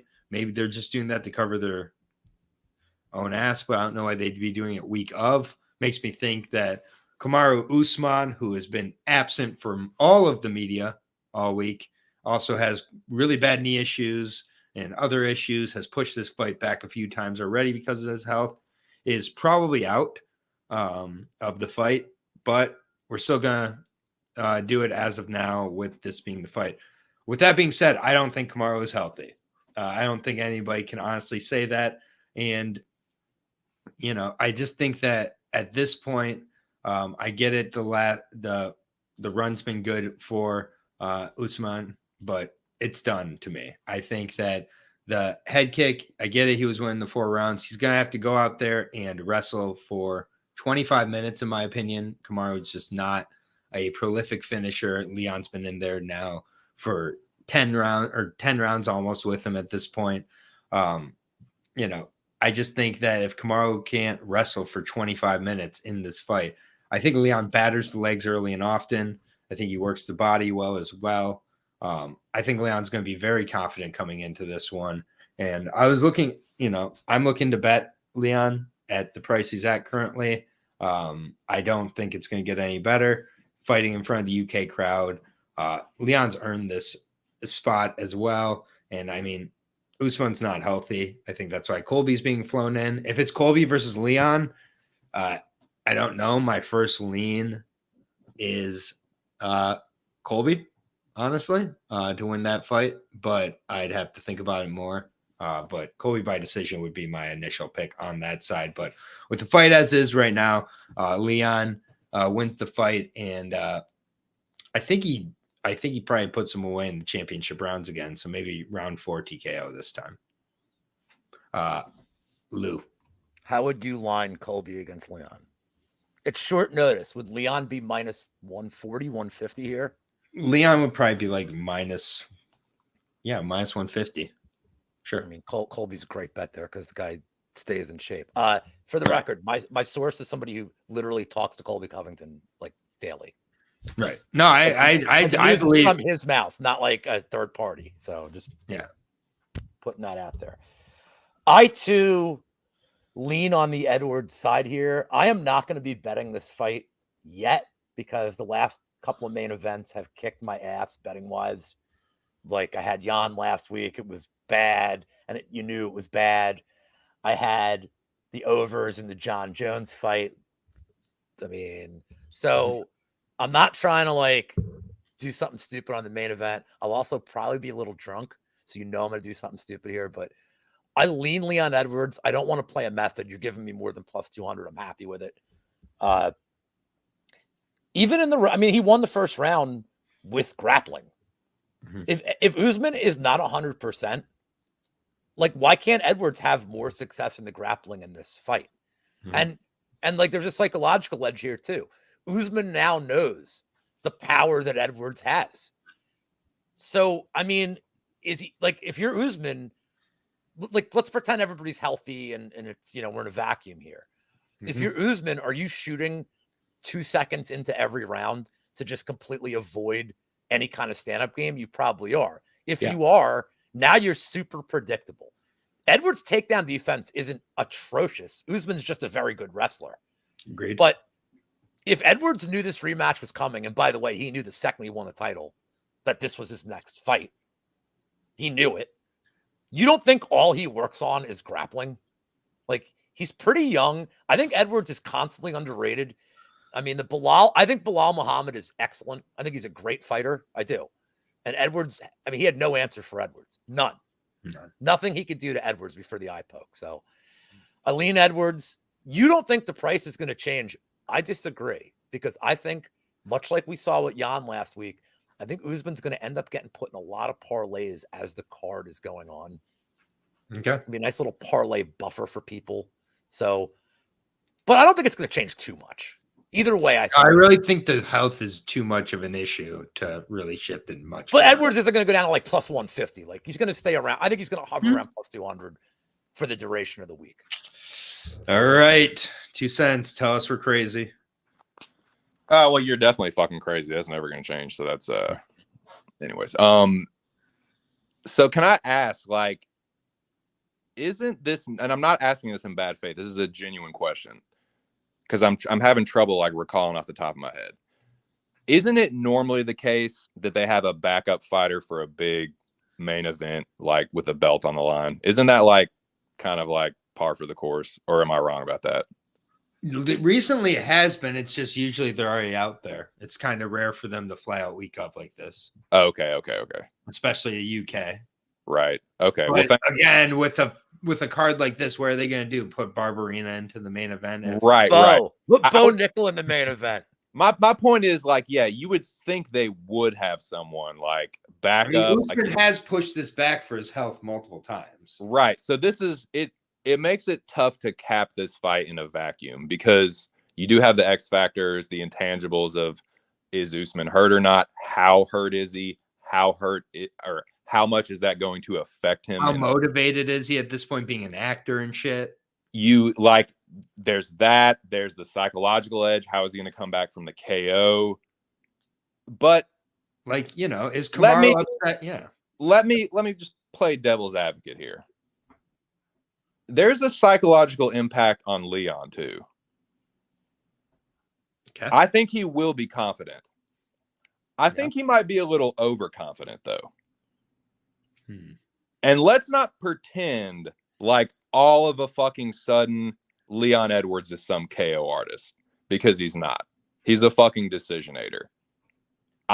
Again, take what I'm saying with a big old fucking salt lick, because I'm a Kamaru Usman stan. He's my favorite welterweight fighter.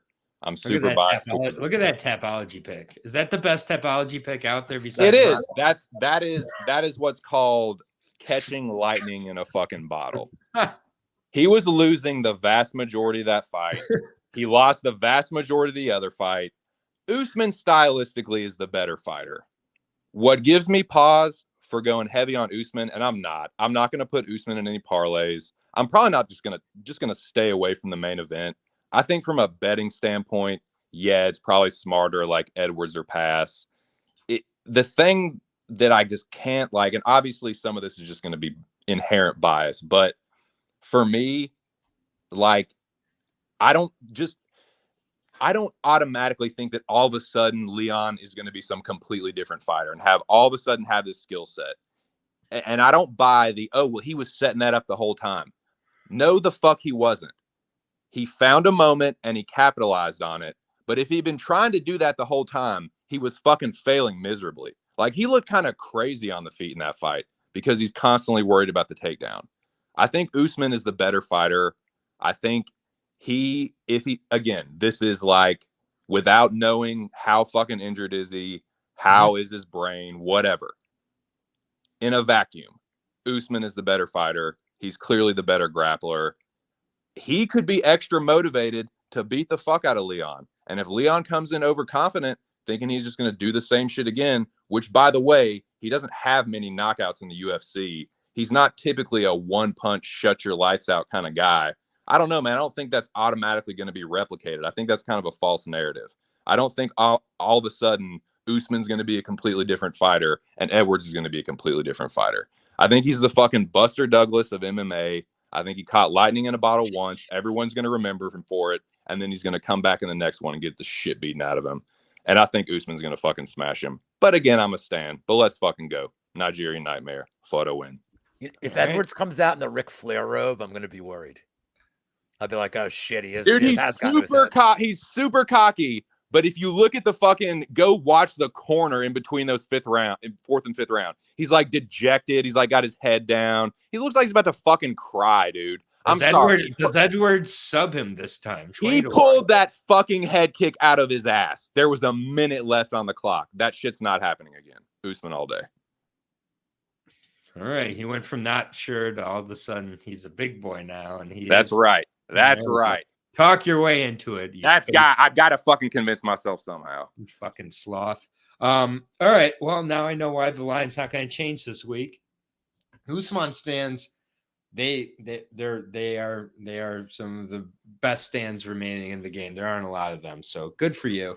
Yeah, I got Edwards here, 4th round TKO, but I don't mind the sub shot at 20-1. Why not? Yeah. The sexy underdog in England. They're gonna be chanting for Edwards, trying to motivate him when he's on his back, getting fucking smashed. And let's go, Leon. Knees are pretty important to wrestling. Then why has it never been a problem? You think it's all of a sudden going to be a problem now when it's never fucking ever been a problem before? Like he hasn't ragdolled fucking everybody he's ever fought. Like, come on. You're a man in his mid-30s. You know things change. Mid-30s? No, sir. I'm in my I'm about as late into my 30s. You've passed your mid-30s. Thank you very much. You've passed your mid-30s. And yes, I do have a bum knee that I've had surgery on. Yeah, I got underwear your age, kid. Yeah, exactly.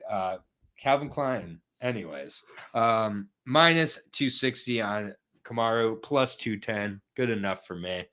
On Edwards here. 2 cents knees tremble.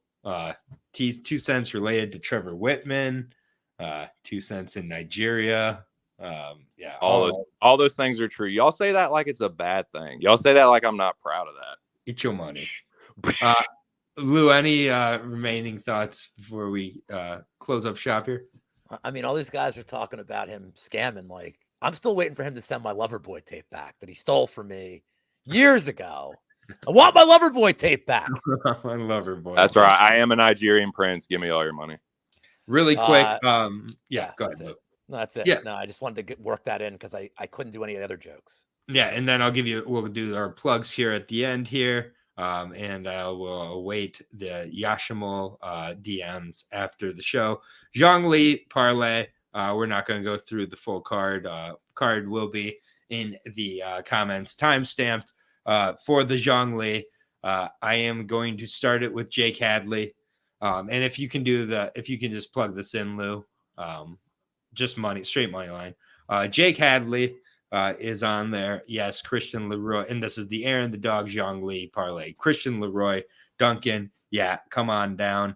We're going to put that. I'm cheating. I'm putting Makachev in there, but sorry, Makachev.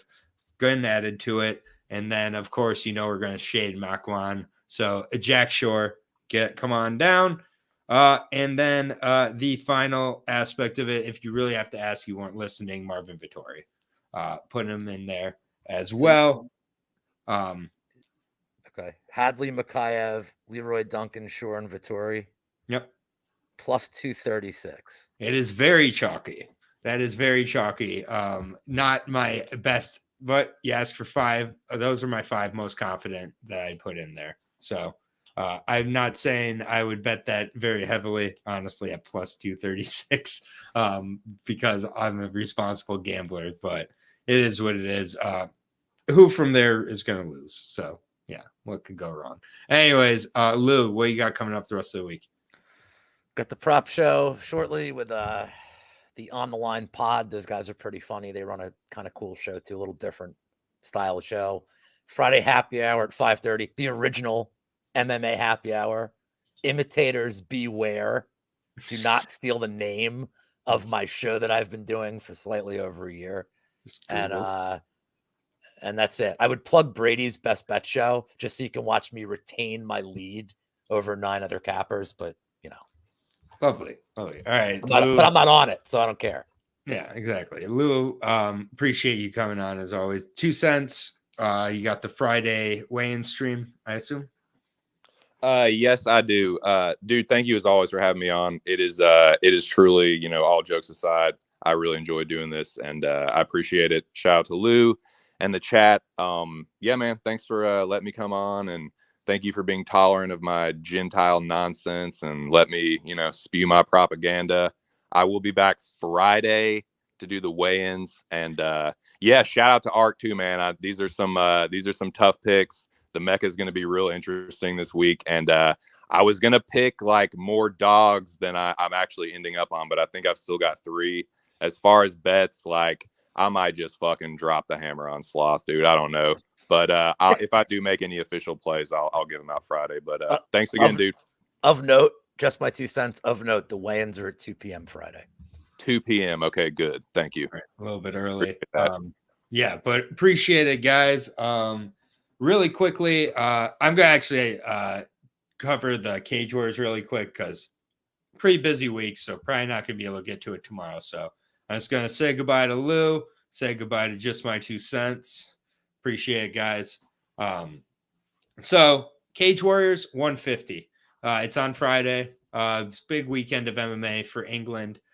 So really quickly, I'm just going to go over the card. Not going to spend a ton of time on it. We've been on for a little over 2 hours now, but wanted to give you my picks on it in case I'm not able to make it on tomorrow. But yeah, Cage Warriors. I love Cage Warriors. Obviously, it pays off as we're seeing with the UFC lately. Emil Brown, yes, one of my favorites on the card for sure. Just going to go over my picks really quickly for it. I'm not going to go fight by fight here, so I apologize. A little extra benefit if you join the show today. So 2 cents, what up? Appreciate you, my boy. So starting out 170, I do like Omar Chaban to take out Mush Aslani. Not really a big shock there. The line's getting wider and wider there. Chaban by decision for me. Wesley Maya is going to take out Brogdon Barbu. Brogdon Barbu is a certified fraud. Glenbot saying thank you. Appreciate it, everybody. Appreciate the chat. We had 20 plus in the chat today. Appreciate all the love in the for the Wednesday show. But yeah, I like Wesley Maya. I like him by a submission. Bogdan has been submitted several times in his career. So another favorite that I do like from the card is Maya. Choban and Maya, both favorites to start out. Lee McCryan versus Jack Eglin here. Jack Eglin been in there with a very, very good high level of competition. McCryer really hasn't faced a huge level yet, but very dominant looking in the wrestling. I like McCryer as well in this one. Jack Eglin just is not doing himself any favors early in his career here. Next fight, 135, Awasau versus Kate Beckett. Who cares? Awasau by decision, but a terrible fight.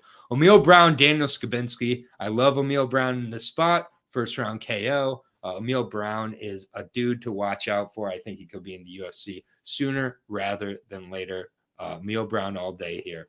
Really good fight at 145. Wesley Machado, really good Muay Thai. Interesting striker for sure, but probably going to be taken down quite a bit by Nick Bagley in this one. Nick Bagley, very good wrestler, training with a good team as well. So give me Bagley by decision, but Machado by KO I don't hate, and Machado will be a dog that I definitely have my eyes on.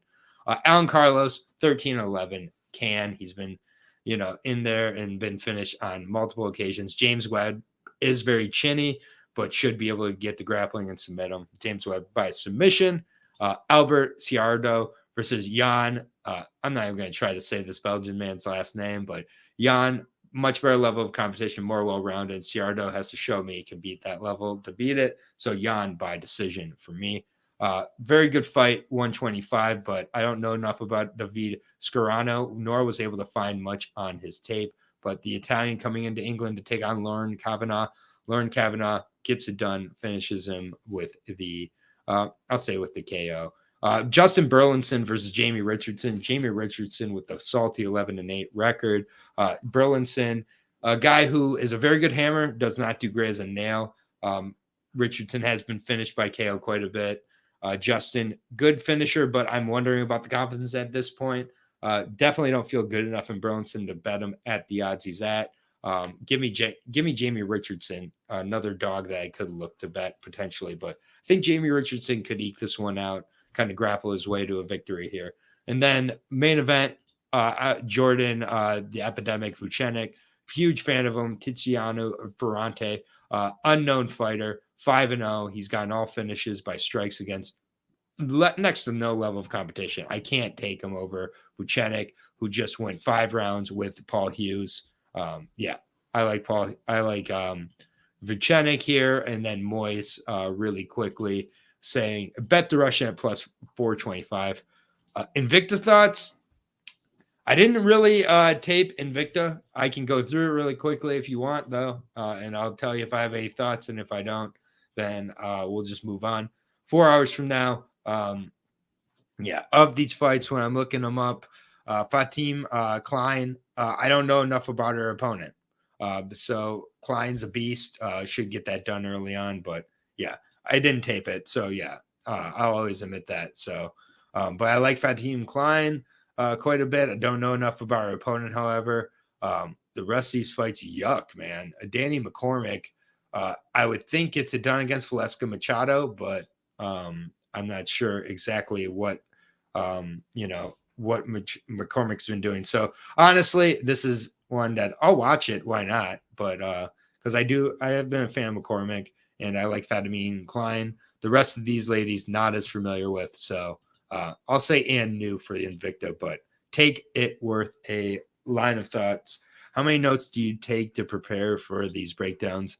It's a mixture. I'll type down things, but for the most part, I just try to keep mental notes. That's why sometimes I'll, be a little scattered on. I think the only matchup worth considering is the co-main. Fair enough. Yeah, I'm just gonna watch tonight. I'm not a big Invicta bettor myself, but if you have any thoughts, mountain bets. But yeah, no, I don't take a certain amount of notes or something, and I just try, to watch relevant tape for the most part. I don't watch every single fight. But yeah, relevant tape. PFL Challenger Series really quickly. Haven't taped this too heavily. But my picks for here, I like Sadek. I liked what I saw of him. I like the second chance there. Chris Brown, very creative striker, but massively overlined at this point. Kwame Otani is the only side to play, unfortunately, even though I'm an LFA stan. I remember Carolina from Dana White Contender Series and Adina. I've watched quite a bit, but with the next fight, 265, we've got a 0-0 guy versus the 3-0 guy. Who cares?